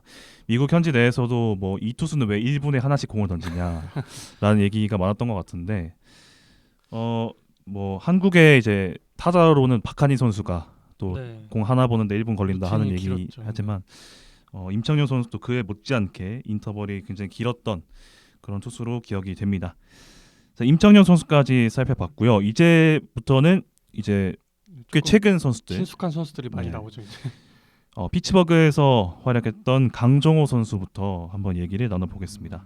네, 뭐 강정호 선수 같은 경우는 이제 신인왕 3위까지 했었죠. 그리고 굉장히 센세이셔널한 활약이었고 이제 KBO 타자가 아까 그 그 방송 초반에 이정호 선수 얘기하면서 언급을 했었던 내용인데 이제 메이저리그에서 활약할 때 가장 관건이라고 하는 부분이 당연히 이제 빠른 공 대처 부분이 되겠죠. 근데 이 빠른 공에 대한 대처가 굉장히 좋았습니다. 그리고 물론 이제 뭐 이 선수도 결국은 외적인 문제가 많이 있긴 했지만 그때 이제 그 유격수 수비 보다가 더블 플레이 상황에서 이제 태클 당해가지고 부상을 당했었죠. 맞아요. 뭐 그 부상이 아쉽긴 하지만 사실 그 부상이 없었어도 뭔가 너무 개인적인 이슈가 많이 있었어서 이런 걸 정말 저는 강정호 선수를 보고 이런 걸 진짜 악마의 재능이라고 하는구나라는 거를 느끼게 되는 선수인 것 같습니다. 역대 한국인 메이저리거들 중에서 저는 서번트 시대에 가장 어울리는 타자 중 하나라고 생각은 해요. 그러니까 2015년도 서번트를 보시면은 빨개요. 그러니까 밑에 그 특정 부분이 있어요. 그러니까 삼진 좀 많이 당하고 헛스윙 좀 많고 하긴 한데 대부분의 타구 지표 엄청 좋았고요. 그리고 그 밑에 안 좋았던 그런 삼진 부분, 볼넷 부분 이런 안 좋았던 부분들 그 다음에 오면서 개선됐어요. 실제로 삼진도 좀 줄었고 헛스윙도 좀 줄었고 동시에 볼넷 비율은 좀 눈에 띄게 늘어났고 그러니까 발전하는 모습도 보여줬어요. 심지어 첫 해에 문제가 됐던 수비 얘기도 다음 시즌에는 수비도 잘해지 좀 안정화되는 모습도 보여줬어요. 그러니까 이 선수도 재능은 확실했던 선수인데 그놈의 술과 술과 그렇죠. 안타까운 안타깝다고 하긴 좀 그런데요. 본인의 잘못이죠 뭐. 그래서 좀 매우 아쉽죠. 한국 야구 측면에서도 메이저리그 팬으로서도 좀 아쉬운 선수였어요. 그리고 특히나 이 선수가 피츠버그잖아요. 그 이상하게 그 세인트루이스를 만나면 잘했어요.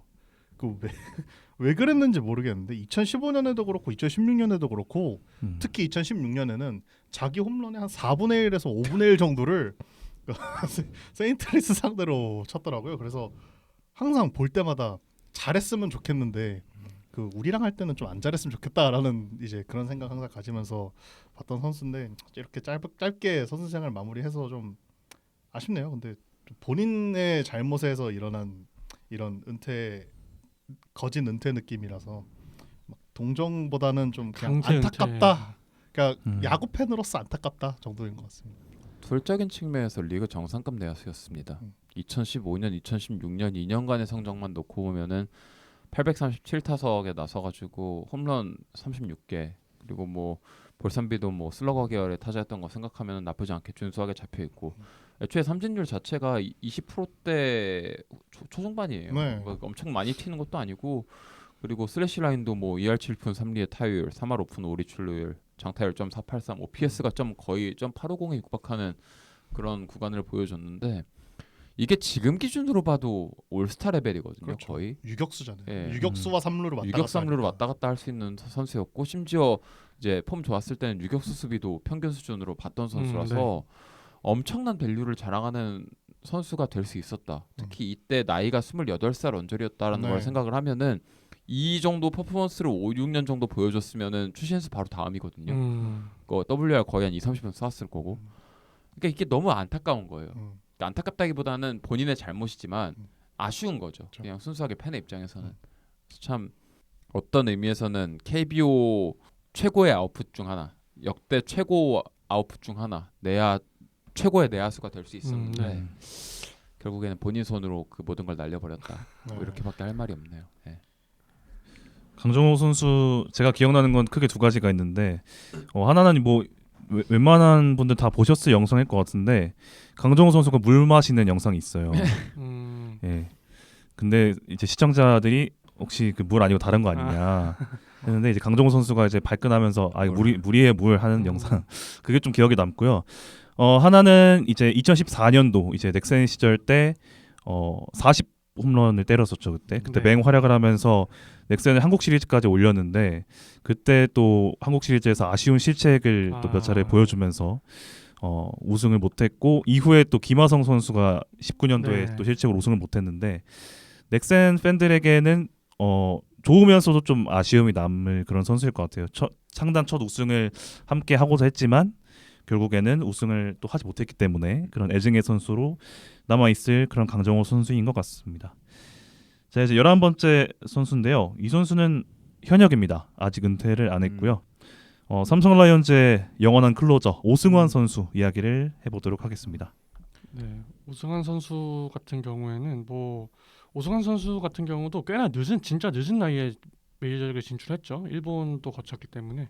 근데도 굉장히 활약이 좋았습니다. 메이저리그에서도 이제 처음에는 그냥 패전조, 그냥 평범한 불펜 투수 시작을 해서 필승조까지 올라갔고 셋업맨 그리고 결국은 마무리까지 이제 본인의 실력으로 전부 다 이걸 따낸 게 굉장히 대단하다고 저는 생각을 하고요. 진짜 오승환 선수야말로 저는 진짜 전성기 때 갔으면 어땠을까 하는 생각이 정말 많이 듭니다. 맞아요.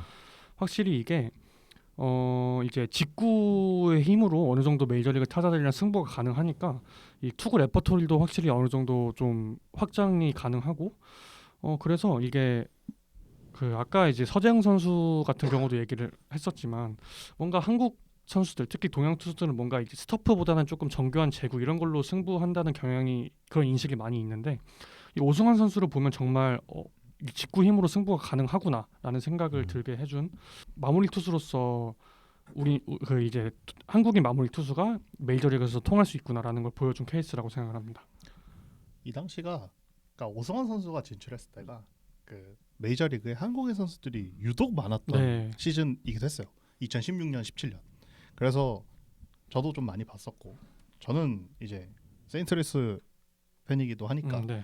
이제 오승환 선수 경기를 이제 계속 보게 됐는데 처음에는 그냥 계속 불펜 투수로 나와서 잘해주기도 했고 근데 그 당시에 정말 결정적이었던 거는 그때 세인트루이스 마무리가 로젠탈이었거든요. 트레버 로젠탈이었는데 추억 와, 이름이네요. 진짜 네. 오랜만이네요. 이 선수가 어느 순간 갑자기 주자를 잔뜩 쌓고 내려가질 않나 분식 회계를 하자 자꾸 마무리로서 이제 자꾸 부진한 모습을 보이다 보니까 시즌 중반 후반 넘어가면서부터는 오승환 선수가 점점 셋업맨 또는 승리조 또는 마무리로 나오게 되는 시즌이었어요. 네. 이때 당시에 로젠타 선수가 못하다 보니까 케빈 시그리스트랑 이제 둘이서 이제 필승조와 셋업맨과 마무리를 같이 하던 시즌이 있었거든요.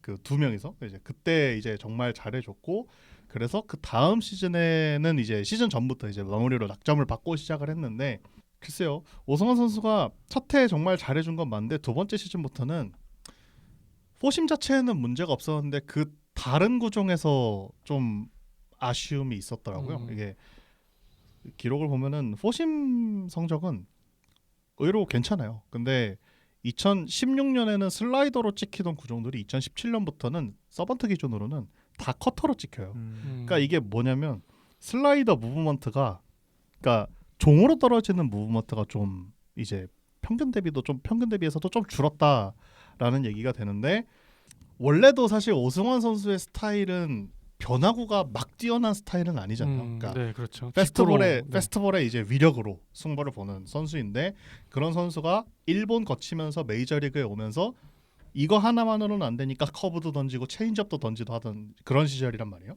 문제는 이제 그런 변화구들이 다 메이저리그 레벨에서는 평균 내지는 평균 이하의 모습들이었고 그러다 보니 좀 포심은 이제 위력은 있지만 구속이 메이저리그 불펜 투수 기준으로는 빠른 편이 아니었기 때문에 커트 당하는 경향도 있었고 그러다 보니까 변화구를 던지게 되는데 그 변화구가 성적이 좀 안 좋았어요. 그래서 17년도에는 조금 아쉬웠는데 이 모습이 2018년에 이 선수가 토론토로 넘어가서는 성적이 또 괜찮았거든요. 오승환 선수가.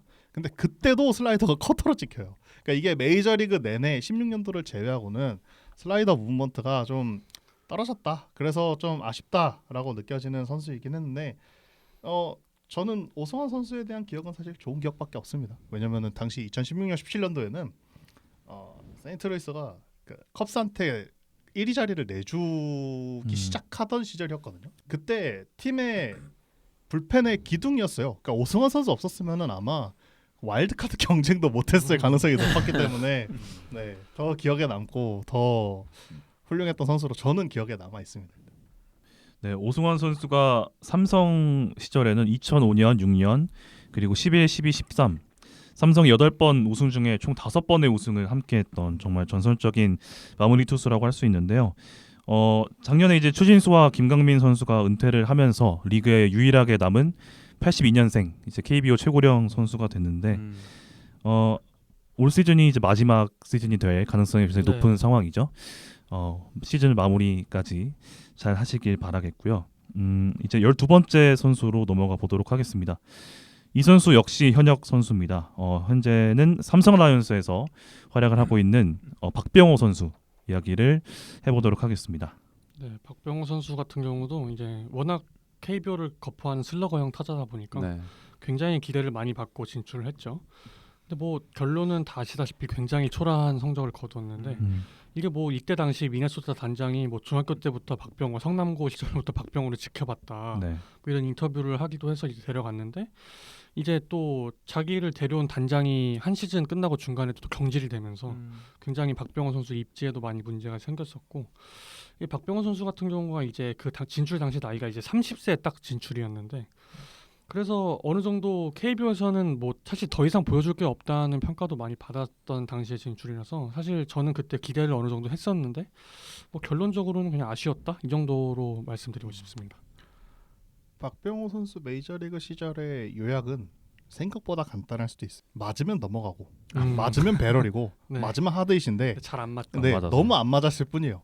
그러니까 이 선수가 그 스태캐스트 기준으로 박병호 선수와 비슷한 유형으로 언급되는 선수가 누가 있나 봤더니 16년도에 볼티모어에 크리스 데이비스가 나오거든요. 그대. 그러면 딱 느낌이 오는 거예요.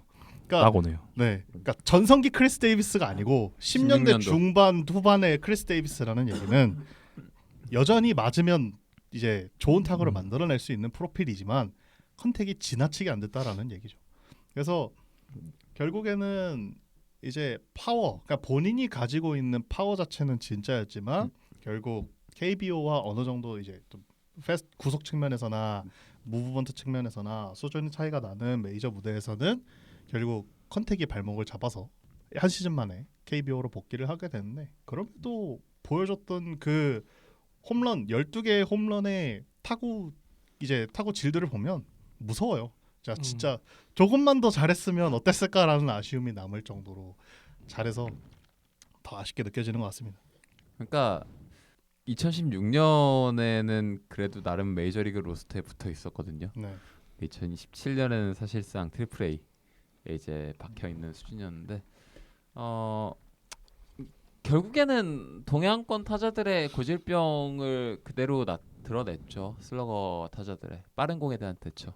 그 레버가 길다 보니까 이 선수 홈런 쳤던 공들 보면은 가운데로 오거나 바깥쪽에 오는 공들 역시나 대처가 나름 됐는데 뭐 그것도 썩 엄청 잘 된 건 아니지만 몸쪽으로 오거나 하이로 오는 공들에 대해서는 여지없이 삼진을 당하는 모습 네. 이게 일관되게 나타나다 보니까 결국에는 구속이 빠르면 대처를 못한다. 네. 그러니까 이 한 문장으로 기결이 되는 느낌이었고 트리플 A에서도 사실 성적이 썩 좋지는 않았어요. 그러니까 트리플 A도 어떤 의미에서는 구속은 빠르거든요. 투수들이. 네. 네. 근데 세컨더리 퀄리티가 문제인 건데 거기서 결국엔 대처가 여전히 안 되는 모습을 보여주다 보니까 1년 반, 2년 정도의 도전을 마치고 결국엔 KBO로 리턴을 할 수밖에 없었고 어쩔 수 없는 것 같아요. 그러니까 이런 유형의 선수들은 결국에는 오히려 어릴 때부터 그 빠른 공들을 계속 보면서 본인의 메커니즘을 교정해야 되는데 어쨌든 거의 10년 가까이 KBO에서 그렇죠. 뛰다 보니까 네. 이제 거기에 맞춰서 메카닉이 만들어지고 스윙 자체도 이제 타이밍도 가져가게 되고 이러다 보니까 이거를 교정한다는 게 쉬운 게 아니잖아요. 저희가 아마추어임에도 불구하고 선출이나 메카닉은 잘 모르지만 그냥 팬 입장에서 보더라도 그게 쉽지 않다는 건 이제 네, 모두가 네, 잘 네. 알잖아요. 그렇죠. 그러니까 정말 어려운 일이다. 그러니까 좀 다르게 얘기하면 지금 이정호가 대단하다. 맞아요. 뭐 이렇게 아유. 또 결론이 나게 되네요. 예. 근데 박병호 선수도 KBO에서는 역대 최고 레벨의 슬러거 중 하나로 이름을 남겼고 심지어 메이저리그 갔다 온 이후에도 좋은 활약을 계속해서 지금 거의 7, 8년째 보여주고 있기 때문에 네. 뭐 어디까지나 메이저에서의 그 아쉬움은 메이저인 거고 뭐 한국 역사상 최고의 타자 중에 하나라는 거는 변함이 없기 때문에 뭐 폄하할 건 없다고 생각을 합니다. 도전을 한다는 건 그 자체로 그럼요. 대단한 거니까. 네네네. 예. 네, 박병호 선수가 메이저리그에서는 비록 아쉬운 모습을 보여주긴 했지만 KBO 그러니까 넥센과 키움 시절 때는 2015년에 53홈런에 146타점이라는 진짜 전무후무한 기록을 세우기도 했고 5년 연속 100타점을 넘기기도 했네요. 박병호 선수가. 그리고 작년에는 KT와 삼성에서 뛰면서 20개 홈런을 또 넘겼습니다. KBO에서는 언제든지 또 20개 홈런을 넘길 수가 있는 타자기 때문에 올 시즌도 활약을 또 기대해 보겠고요. 이제 13번째 선수로 넘어가서 보도록 하겠습니다. 롯데 영원한 4번 타자, 조선의 4번 타자죠. 예. 메이저리그에서는 시애틀에서 활약했던 이대호 선수 살펴보겠습니다. 네, 이대호 선수도 뭐 좀 더 일찍 진출했으면 제가 이 얘기를 몇 번이나 오늘 하는지 모르겠는데 그러게요. 다르지 않았을까 하는 이야기가 뭐 많이 돌기도 하고 저도 그렇게 생각을 합니다. 뭐 네. 전형적인 우리가 흔히 말하는 공보고 공치기라고 하죠. 그거를 진짜 할 수 있는 KBO에서 그렇게 했던 타자이기도 하고 그렇지만 근데 저는 개인적으로 전성기 때 진출했어도 솔직히 타격적으로는 정말 솔리드하게 어느 정도 활약을 해줄 수는 있다고 생각을 하는데 사실 이대호 선수 같은 경우에는 이제 수비랑 주루 기여도가 너무 낮아서 솔직히 말해서 롱런하기는 힘들지 않았을까라는 생각을 솔직히 저는 개인적으로 합니다. 그래도 이대호 선수도 마찬가지로 이 전성기 지난 나이 그러니까 이대호 선수가 82년생인데 이 전성기가 다 지난 나이에 최정상급 정말 선수가 그냥 한국 복귀할 수도 있었는데 메이저리그 한 번이라도 도전해보는 모습이 정말 개인적으로 많이 멋있다고 생각합니다. 타격 자체는 완성도가 괜찮았어요. 네. 네, 2016년 시즌을 보게 되면은 317타석에 나서가지고 홈런 14개, 슬래시 라인 .2할 오픈 3리의 타율, 3할 1푼 1리의 출루율, 장타율 .428. 젊은 나이에 만약에 가서 적응기를 좀 거치고 자리를 잡았다면 저는 제 생각으로는 메이저리그 레벨의 레귤러 타자라고 생각을 합니다. 그리고 당장 2016년에 그 샘플에서도 보여준 것만 하더라도 OPS 플러스가 102이기 때문에 이 샘플만 놓고 봐도 리그 평균 수준의 타자는 됐어요. 말씀해주신 대로 주루랑 수비가 약간 이슈가 있어서 네. 결국엔 풀타임 지명타자 내지는 진짜 제한적인 일루수 정도가 한계였겠지만 타자로서의 재능만큼은 저는 메이저리그 레벨의 타자였다고 생각을 하고 좀 젊은 나이에 갔다면 테크닉적으로나 뭐 본인의 그 타자의 그 어떤 타입만 보더라도 사실 슬러가 아니거든요. 네. 네, 맞아요, 맞아요. 진짜 극한의 교타자예요. 굉장히 뛰어난 컨택에 기반한 개피터거든요. 근데 KBO에서는 그게 그냥 걸리면 넘어가니까 그게 장타자 취급을 받은 거지 절대적인 스케일로 메이저리그 스케일로 보면은 아주 뛰어난 기술을 자랑하는 교타자로 분류가 됐을 겁니다. 그래서 저는 경쟁력이 충분히 있었을 거라 생각을 하고 이 이대호 케이스야말로 늦게 가서 아쉽다. 네. 그러니까 전형적으로 적용이 되는 케이스인 것 같아요. 네. 이게 더 아쉬운 게 이대호 선수 그 프로필이 그러니까 보통 기대를 받던 유망주가 메이저리그 첫 시즌을 치르면서 겪는 이제 전형적인 모습이라고 저는 생각을 하는데 브레이킹볼에 지나치게 좀 약한 모습이 있거든요. 그러니까 계속 마이너리그를 뛰던 유망주가 처음 메이저리그에 올라오면 페스트볼은 잘 쳐요. 근데 브레이킹볼에 메이저리그 레벨의 브레이킹볼에 적응을 못하는 모습을 좀 보이는데 이대호 선수가 그랬어요. 의외로 빠른 페스트볼 성적은 좋아요. 옵스피드 볼도 잘 치는데 브레이킹볼 상대를 하면 슬라이더랑 커브에 대해서 삼진율이 40% 정도 나와요. 그러니까 이게 더 아쉬운 거죠. 그러니까 이게 1년 차잖아요. 그러니까 34세 시즌 1년 차다 보니까 그러니까 진짜 조금만 더 일찍 가서 1년 차, 2년 차, 3년 차 계속 연차를 쌓으면서 이 공들에 적응을 해 나갔다면 더 잘했을 것 같아요. 진짜 좀 아쉽네요, 여러모로. 정말 잘할 수 있었을 것 같은 선수라서 더 아쉬움이 남는 것 같습니다. 근데 이대호 선수는 좀 빨리 가면 좋겠다 하는 뭐 얘기를 하시지만 저는 그래도 일본에 미리 2년 동안 갔다 왔잖아요. 그래서 일본에 2년 동안 만약에 안 갔으면 좀 우울한 얘기긴 하지만 선수 시절 때 우승을 한 번도 못 하고 은퇴를 네네. 했을 수도 있잖아요. 뭐 한국에서는 롯데에서 뛰었고 메이저에서도 우승 경험이 없는 시애틀에서 네네. 또 활약을 했기 때문에 그래도 좀 더 일찍 갔으면 더 좋은 메이저에서 더 좋은 성적을 거뒀을 거라는 그런 기대감도 있긴 하겠지만 그래도 일본의 2년에서 활약을 하면서 그래도 우승을 해보긴 해봤으니까 예, 오히려 좋다고 생각합니다. 네. 그래서 이대호 선수 얘기까지 해봤고요. 다음은 이 선수도 현역 선수네요. 지금은 LG에서 활약을 하고 있는 김현수 선수 얘기를 또 해보도록 하겠습니다.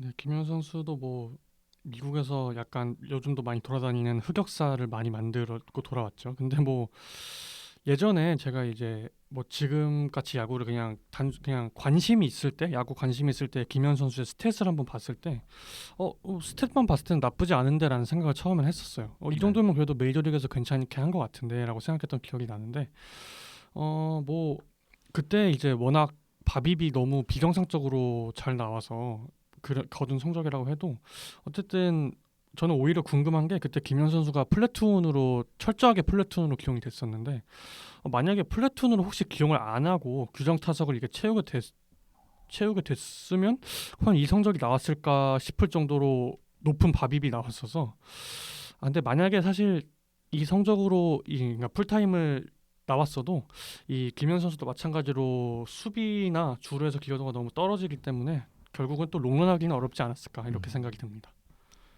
김현수 선수의 장점은 우리 모두가 알잖아요.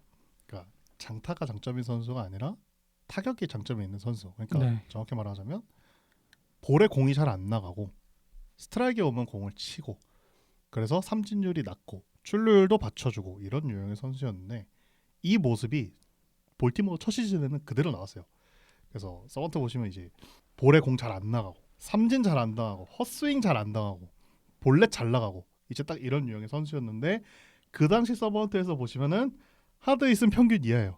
배럴 타구는 이제 평균 그러니까 하위 30% 정도에 머물러 있는 상황. 그리고 그의 바빕이 3할 4푼 5리. 그러니까 좀 튀긴 튀었어요. 네. 그래서 운도 저는 그 당시의 성적을 보고 김현수 선수가 그래도 적응을 잘했는데 운이 약간 따랐구나. 근데 그럼 다음 시즌에 운이 약간 떨어지더라도 이제 이 정도 레벨의 성적을 유지했으면 됐는데 그러지 못했고 그러다 보니까 선수 본인도 좀 조급해졌던 것 같아요. 그래서 두 번째 시즌에는 그러니까 본인의 장점마저 다 잃었어요. 오히려 공을 점점 쫓아다니게 되고 막 치려는 욕심이 강하다 보니까 당연히 볼넷은 안 나오고 삼진은 늘고 안 좋은 공에도 배트가 많이 나갔죠. 네. 그래서 좀 급해진 모습이었는데 어쨌거나 뭐 운이 좀 따랐다 타구질이 안 좋았다라고는 하지만 그래도 첫 시즌 기준 본인의 장점은 저는 충분히 보여줬다라고 생각을 해요. 다만 좌익수 수비가 메이저리그 기준에서는 냉정하게 얘기해서 마이너스고 주로도 네. 플러스라고 보기는 어렵고 그럼 이제 타격 쪽에서 확실한 장점을 보여줬어야 되는데 그게 한 시즌 만에 끝난 게 너무 아쉬웠다. 그러고 한국에 돌아와서 네, 잘하고 있죠. 실제로 네, 잘하고 있으니까 좀 김현수 선수도 마찬가지인 것 같아요. 저는 2015년에 이 선수가 포스팅 신청해서 시즌 종료 후에 포스팅 신청해서 메이저리그 간다라고 했을 때 솔직히 놀랬거든요. 과연 통할까 싶었는데 지금 와서 생각을 해보면 그냥 도전 자체는 항상 응원해줘야 된다고 생각합니다. 김현수 선수는 뭐 선수로 데뷔하는 거 자체가 기적이라고 좀 할 수 있죠. 이제 신고 선수로서 메이저리그까지 경험한 선수는 없었기 때문에 그 김현수 선수의 그런 엄청난 타격 능력이 더 돋보이는 장면인 것 같고요. 현재도 이제 LG에서 2023년도에 29년 만에 또 한국 시리즈 우승을 이끌기도 했고 올 시즌에도 이제 맹활약하고 있는 모습을 보면서 김현수 선수 올 시즌도 정말 파이팅해서 잘 하시길 바라겠고요. 자, 이제 15번째 선수입니다. 샌프란시스코 자이언츠에서 데뷔 전 홈런을 때리면서 또 모두를 놀라게 했던 황재균 선수 이야기를 나눠보겠습니다. 네, 황재균 선수는 계약 자체가 애초에 스플릿 계약이었잖아요. 그래서 뭐 황재균 선수야말로 정말 이 선수의 의지가 도전 의지가 너무 강해서 메이저리그 진출한 케이스이기 때문에 황재균 선수도 정말 개인적으로 멋있다고 생각하고요. 이제 황재균 선수 같은 경우는 KBO에서는 정말 타격, 파워, 수비, 뭐 주루 이런 거 모두 다 평균 이상인 선수잖아요. 근데 메이저리그에서는 정말 타격 같은 경우는 뭐 완전히 보여준 게 거의 없었고 그나마 수비랑 주루 기록 자체는 나쁘지 않았는데 뭐 방금도 말씀드렸다시피 이 나이도 굉장히 많았던 스플릿 계약 선수가 애초에 그냥 트리플 A를 통과해서 어쨌든 데뷔했다는 것 자체도 대단하고 그 당시에 이제 데뷔 전 홈런이 정말 엄청 강렬했잖아요. 그래서 그런 좋은 기억도 남겨줬던 굉장히 이런 도전 정신 자체는 앞으로 이제 개인적으로 이런 지금 KBO에서 뛰는 선수들이 저는 개인적으로 좀 이런 자세를 가졌으면 좋겠다는 생각을 합니다. 황재균 선수가 메이저리그 진출 직전 시즌 KBO 리그 성적이 너무 좋았어요. 네. 그러니까 본인의 커리어 기준에서도 엄청 좋았던 성적이었는데 이 선수가 저는 툴이 그냥 좋다고 생각을 하거든요.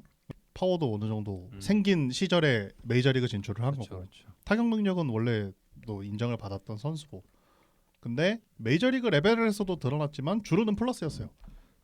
그러니까 서번트 포표본이 좀 적긴 하지만 그래도 주루는 플러스 내지 이제 평균 정도는 해줄 수 있는 선수고 뭐 수비도 KBO 리그 기준으로는 괜찮았던 선수고 그래서 좋은 툴을 가지고 있는 선수였으나 메이저리그 레벨에서 그 툴이 평가를 받으니까 아무래도 평균 이하의 모습들이 좀 나왔고 그게 데뷔 전에 임팩트가 있음에도 이후에는 그 기회를 잡았는데 이제 딱 거기까지였던 거죠. 좀 아쉬운 케이스이긴 한데 근데 그 데뷔 전 영상이 그 워낙 임팩트가 컸잖아요. 그렇죠. 네, 그래서 평생에 남을 자랑거리잖아요. 그거는 그렇죠. 네 아마 그거 모르시는 분들은 없을 거예요. 네, 맞습니다. 네. 메이저리그 좋아하시는 분들이라면 한 번쯤은 다.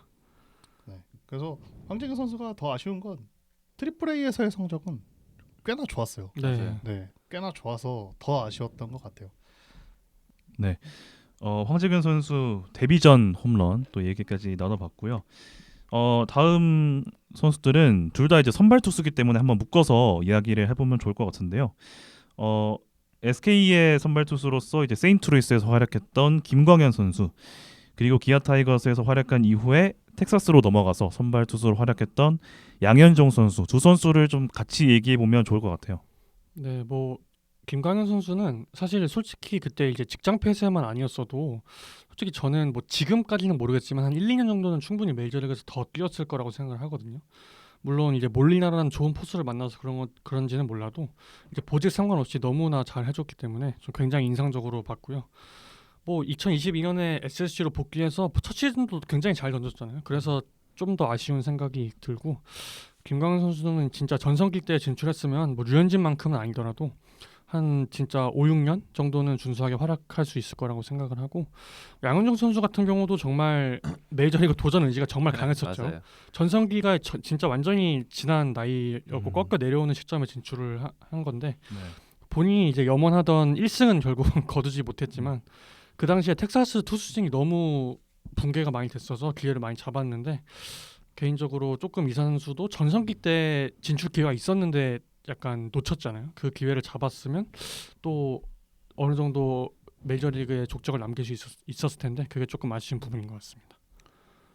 김광현 선수 2020년, 21년 2년 뛰면서 상당히 표면 기록 자체가 좋잖아요. 네. 그러니까 당시 등판을 제가 쭉 보면서 느낀 거는 젊을 때, 그러니까 말씀해 주신 대로 구속이 그래도 한 92, 3마일 정도 나올 때 같다면 여기서 만약에 헛스윙 유도율만 조금만 더 리그 평균 수준으로 끌어올렸어도 이 선수가 메이저리그 한 3선발, 4선발 정도로는 그래도 몇 년 할 수 있었겠다 생각이 들었거든요. 기본적으로 포심 슬라이더 체인지 이렇게 던지는 선수고 이제 때에 따라서 이제 주손 타자 손에 따라서 커브를 좀 던졌던 선수인데 이상할 정도로 슬라이더가 잘 먹었어요. 네. 그러니까 그 2년에 걸쳐서 슬라이더 밸류가 상당히 괜찮게 나오는 거 보고 슬라이더 뎁스가 좋았거든요. 기본적으로 무브먼트라든가 이런 부분에서 경쟁력이 확실히 있었고 익스텐션이 좋았던 거야 뭐 원래 KBO 시절부터 알고 있었고 네. 해서 이런 여러 가지 신체를 이용한 그 메카닉적인 강점들이 분명히 존재했구나. 그러니까 사실 전 김광현 선수가 처음 넘어갔을 때 뭐 아예 망할 건 아니지만 뭐 유의미하게 막 대단한 활약을 펼치긴 좀 어렵지 않을까라는 생각을 했는데 그 2년간의 활약을 보면서 약간 생각이 바뀐 케이스거든요. 그러니까 확실히 구속이 조금 더 살아 있을 때 평균 구속이 한 92마일 정도 나올 때 네. 메이저리그로 넘어가서 한 20대 중후반에 넘어가서 활약을 했다면 한 10승 뭐 승리가 중요한 건 아니지만 한 평균 자책점 한 3점대 후반 꾸준히 던지는 솔리드한 3사 선발이 되지 않았을까라는 그런 생각을 하게 돼요. 그래서 뭐 확실히 여기도 뭐 좀 더 일찍까지 약간 이런 생각을 하게 되는 케이스인데 뭐 그게 말처럼 쉬운 것도 아니고 네. 뭐 기회가 있어야 가는 거니까 그렇죠. 좋은 활약을 좀 비교적 늦은 나이에 잘 해줬다고 생각을 합니다. 뭐 KBO 에이스 투수들의 어떤 자존심을 세워준 케이스라고 생각을 해요. 김광현 선수랑 양현종 선수랑 스태캐스트 기준으로 뭐 피치 메커니즘이나 무브먼트를 기준으로 봤을 때 비슷한 선수로 둘을 묶어줘요. 그러니까 서버트를 가면 21년도의 김광현과 21년도의 양현종 선수가 비슷하다. 그 비슷한 선수로 아, 네. 이제 묶여 있어요. 근데 아무래도 둘의 성적에서 차이가 났던 부분은 저는 결국에 슬라이더라고 생각을 하긴 맞아요. 합니다. 김광현 선수의 슬라이더 밸류는 진짜 좋았어요. 맞아요.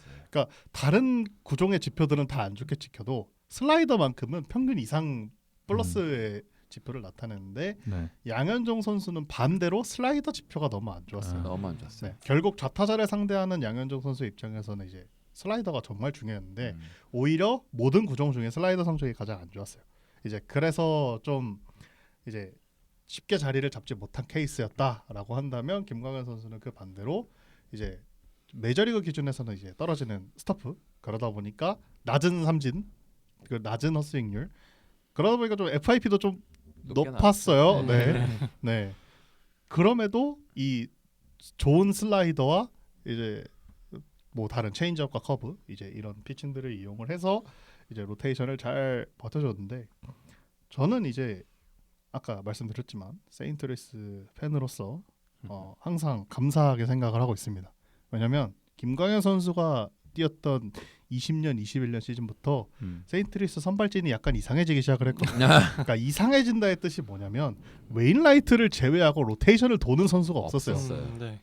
그 말이 안 되잖아요. 웨인라이트 20년도 21년도에 애덤 웨인라이트는 30대 후반을 달려가는 선수였는데 그때 당시에 로테이션 돌려놓은 선수가 뭐 카를로스 마르티네이즈, 네. 폰세 델 레온, 다코타 허드스 뭐 정말 다양한 선수들 그리고 믿었던 잭 플레어티는 20년도부터 기가 막히게 무너졌어요.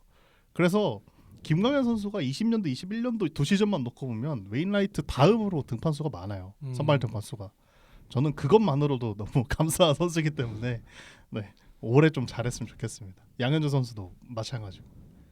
네, 이렇게 해서 현재는 KBO 리그로 다시 돌아온 김광현 선수와 양현종 선수 이야기를 나눠봤고요. 올 시즌 또 KBO 리그에서 두 선수 뭐 여전히 활약을 또 하고 있더라고요. 올 시즌도 맹활약하길 바라겠고요. 다음 선수입니다. 이제 류현진 선수와 함께 인천 동선고를 대표하는 선수죠. 최지만 선수 이야기 나눠보도록 하겠습니다. 네, 뭐 최지만 선수 같은 경우는 뭐 그냥 최근까지 정말 활약을 했었죠. 그래서 한국인 야수 최초로 월드 시리즈 진출을 했었고 뭐 통산 WRC 플러스가 112예요. 그러니까 뭐 굉장히 나쁘지 않은 준수한 타자였고 이게 결국은 이제 수비 포지션이 1루수로 한정된다는 점이고 이제 커리어 내내 사실 플래툰 요원이었다는 점이 메이저리그 생활을 결국은 지금까지 이제 이어나가지 못하고 마무리가 됐다는 점이라고 생각을 하는데 뭐 잘 할 때는 전성 기자는 뭐 약간 OPS 히터 수비 준수한 OPS 히터로서의 모습 정도로 요약할 수 있을 것 같습니다. 최지만 선수도 조금만 더 잘 풀렸으면 요즘 같은 맞아요. 시대에 네. 정말 많은 팀들이 탐낼 만한 유형의 선수거든요. 왜냐하면 이 선수가 공을 꽤 많이 보는 스타일인데 네, 컨택률은 그러니까 타율이죠. 타율도 그렇고 컨택을 할 수 하는 비율은 원래도 평균보다는 낮았어요. 대신에 워낙 눈야구를 잘하기 때문에 항상 볼넷 비율은 평균 이상 그리고 체이스 퍼센트도 항상 좋았어요. 그러니까 볼에 공이 잘 안 나간다는 얘기는 이제 자기 존이 확실하게 정립이 돼 있다는 상태인데 여기에 장타도 쳐줄 수 있는 유형의 일루수. 그러니까 OPS형 타자인데 이게 근데 잘 칠 때 기준으로는 이제 배럴이나 하드hit도 잘 나오는 편이거든요. 근데 이제 문제는 이 장점이 그대로 유지가 된 상태에서 아까 말씀드렸던 컨택이 안 된다라는 단점이 네. 시즌을 치르면 치를수록 점점 안 좋아졌어요. 네, 맞아요. 네, 그러다 보니까 OPS가 0.7은 나오는데 음. 일루수잖아요. 일루수가 OPS 0.7이 나오면 사실 경쟁력이 떨어질 수밖에 없는 거고 네. 더군다나 컨택률이 점점 안 좋아지는데 나이도 점점 들어가다 보니 이제 메이저리그에서는 사실 자리를 잡기가 어려웠던 케이스라고 볼 수 있는데 진짜 조금만 더 잘 풀렸으면 정말 더 잘했을 것 같고 더 맞아요. 기회도 많이 받았을 것 같은데 좀 아쉽긴 합니다. 기본적으로 생각보다 볼산비가 안정되어 있는 타자였고 네. 장타력도 나름대로 솔리드한 타자였고, 그러니까 제 생각에는 결국엔 여기서 본인만의 어떤 강점을 조금만 더 한쪽에서 한 영역에서라도 두각을 네. 좀 나타낼 수 있었으면 아주 솔리드한 메이저리그 레벨의 일루수로 자리를 잡을 수 있지 않을까라는 생각이 드는 좀 아쉬운 케이스예요. 근데 저는 최지만 선수의 메이저리그 커리어를만 놓고 봐도 사실 역대 한국인 타자들 중에 상위권이라고 보거든요. 맞아요. 왜냐하면 기본적으로 거의 1,500 타석 가까이 어쨌든 플래툰이든 뭐든 거의 7년 가까이 메이저리그 1군 무대에서 살아남은 선수고 통산 홈런도 67개에다가 통산 슬래시 라인 자체도 준수해요. 그러니까 타율 2할 3푼 4리에 출루율 3할 3푼 8리, 그러니까 타출 갭이 1할이 넘어가요 이미. 네. 그리고 장타율 0.416, 그래서 통산 OPS가 0.764에 OPS 플러스도 112, 뭐 WRC 플러스로 보더라도 평균 이상. 그러니까 빠따 자체는 뭐 저는 이 선수가 만약에 KBO에 와서 뛰었으면은 큰일 날 뻔. MVP 레벨의 타자였을 네. 거라고 생각을 해요. 프라임 기간을 놓고 보면은. 네. 그래서 참 여러모로 아쉬운 케이스. 그러니까 말씀해주신 대로 어떤 특정 영역 하나가 네. 그 28, 10 스케일 기준으로 5 정도만 튀어나왔어도 네. 맞아요. 컨택이 조금만 더 바깥쪽 볼에 대한 컨택이 조금만 더 잘 됐다면 네. 장타력이 조금만 더 그렇죠. 붙었다면 그렇죠. 아니면 아싸리 출루 능력이 조금만 더 좋았다면 그렇죠. 이 세 개 중에 하나만 됐으면은 네. 지금까지도 레귤러로 뛰고 있었을 것 같은데 뭔가 조금씩 아쉬웠던 케이스. 살짝 그러니까 선수 생활 후반부에 들어서서는 애매해졌다라는 평가가 그죠, 그죠. 네, 맞을 것 같아요. 그래서 더 아쉽기도 하고. 그러니까 메이저리그 무대의 벽을 알려주는 그런 케이스라고 생각을 합니다. 네. 좋은 타자인데 충분히 좋지 못해서 자리를 못 잡은 네. 케이스. 네. 네. 지금은 팀을 구하지 못하고 있는 최지만 선수까지 살펴봤고요. 이제 마지막 선수입니다. 저는 초등학교 시절 때 이 선수를 본 기억이 없긴 한데 초등학교 선배더라고요. 예. 박효준 선수 얘기를 해보도록 하겠습니다. 네, 저는 진짜 안타까운 케이스라고 생각합니다. 뭐 고등학교 시절은 워낙 유명했으니까. 근데 현재는 지금 메이저리그 커리어는 고사하고 뭐 병역 문제 때문에 굉장히 힘든 상황이죠. 네. 이 오클랜드 시절에 진짜 스프링 캠프 때 진짜 엄청난 활약을 하고도 콜업이 되지 못하면서 이제 사실상 메이저리그 커리어가 이제 어렵지 않을까 생각을 하고 이제 메이저리그뿐만 아니라 야구 선수로서도 이제 어떻게 커리어를 이어나가야 될지 좀 고민해야 되는 상황인데 이 선수야말로 정말 지금 김하성 선수나 이정우 선수를 보면서 이게 본인도 아마 KBO 먼저 갔다가 진출했으면 어땠을까 하는 생각을 많이 하고 있을 것 같아요. 그래서 이 선수 같은 경우는 메이저리그 박효준 선수가 메이저리그 직행의 위험성을 나타내주는 가장 실패한 사례가 아닐까 저는 지금까지 그렇게 요약할 수 있을 것 같습니다. 박효준 선수가 2016년도 기준으로 뉴욕 양키스 전체 프로스펙트 14위였거든요. 높아요 그 정도면. 네. 그때 당시에 1위가 양키스 팀 내 프로스펙트 1위가 호르헤 마테오, 2위가 에런 저지, 3위가 게리 산체스, 딱 요 레벨이었거든요. 근데 거기서 이제 14위. 그 당시에 이제 스카우팅에서 나오는 걸로 보면 전체적인 오버롤은 한 45에서 40 플러스 정도로 평가를 받아요. 근데 대부분이 주루 그리고 수비 밸류에 좀 치중이 되어 있고 이제 타격 밸류는 이제 40에서 45 정도 왔다 갔다 하는 선수였는데 근데 그 당시에도 스카우팅 이제 리포트를 보면 전형적인 유격수보다는 업사이드한 공격력을 가지고 있다라는 평가를 해요. 그러니까 베랄타고를 생산해낼 수 있는 선수고 존에 대한 이해도도 분명히 있다. 다만 근력 향상은 무조건 있어야 된다라는 평가가 따랐는데, 그러니까 결국 자기 존에 대한 이해도가 높다라는 얘기는 이제 자기 존 정립이 되어 있다는 얘기잖아요. 그렇죠. 그 모습이 실제로 마이너리그에서도 드러났어요. 꾸준히 타율과 출루율의 차이는 1할이 넘었어요. 마이너리그 시절에는 계속. 그런데 마이너리그 시절에도 타율이 낮아서 그 모습이, 그러니까 출루율과 타율과의 차이는 많이 나는데 타율이 지나치게 낮으니까 표면 성적이 잘 안 나왔어요. 그러니까 그리고 결국에는 장타툴은 만들어내지 못했어요. 그러니까 결국 장타력 없는 선수가 돼버린 거죠. 네. 그래서 이 선수도 데뷔전을 이제 코로나 시즌에 이제 양키스 선수들이 이제 코로나 에런 저지나 이런 선수들이 이제 확진이 되면서 이제 한번 그 택시 스쿼드로 들어왔었는데, 그러고 이제 기회를 못 받았죠. 결국에는 양키스니까 기회를 못 받았다고도 생각을 해요. 저는. 네. 양키스는 이제 언제나 그런 선수들에게 기회를 줄 만큼 여유 있는 팀은 네. 아니잖아요. 네. 네. 그래서 곧바로 이제 피츠버그로 트레이드가 됐는데, 그때 박효준 선수랑 같이 트레이드가 돼서 양키스로 넘어갔던 선수가 클레이 홈즈. 네, 클레이 홈즈가 트레이드가 돼서 넘어갔고, 그래서 피츠버그로 넘어가서는 2022년까지 있었지만 결국에는 인상적이지 못했고, 그러니까 스카우팅 당시에 강점이라고 평가받았던 수비도 메이저리그 레벨에서는 결국에는 통하지 않았다. 그래서 지금은 좀 이제 여러 문제로 좀 얽혀 있기는 해서 조금 더 안타까운 케이스이기는 한데, 그러니까 방향이 어찌 됐든 좀 빠르게 잘 결정해 놨으면 좋겠어요. 맞아요. 운동 선수한테 이런 뭐 하루하루라는 시간은 너무 정말 크죠. 그 금과 같기 때문에 하루 빨리 결정이 됐으면 좋겠습니다. 네. 저희 초등학교 출신 분들 중에 지금 가장 이름을 떨치고 있는 선수가 LG 임창규 선수거든요. 예. 또 얼마 전에 완봉승을 하면서 최고의 시즌을 또 보내고 있는데, 박효준 선수도 네, 하루빨리 또 좋은 성적을 거둘 수 있기를 바라면서, 네, 이렇게 해서 야자수 630번째 에피소드 역대 한국인 메이저리거 특집으로 함께하고 있는데요. 98년도에 활약했던 조진호 선수부터 19번째 선수 박효준 선수까지 살펴봤습니다. 저희가 시간 관계상 오늘 다루지 못한 선수들은 다음 시간에 이어서 다루도록 하겠습니다. 많은 기대 부탁드리고요. 오늘 방송은 이걸로 마무리를 하고 저희는 목요일에 계속해서 얘기 나눠보겠습니다.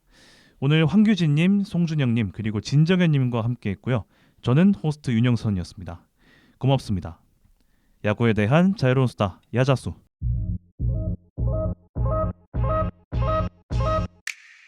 Ooh, don't we look good together?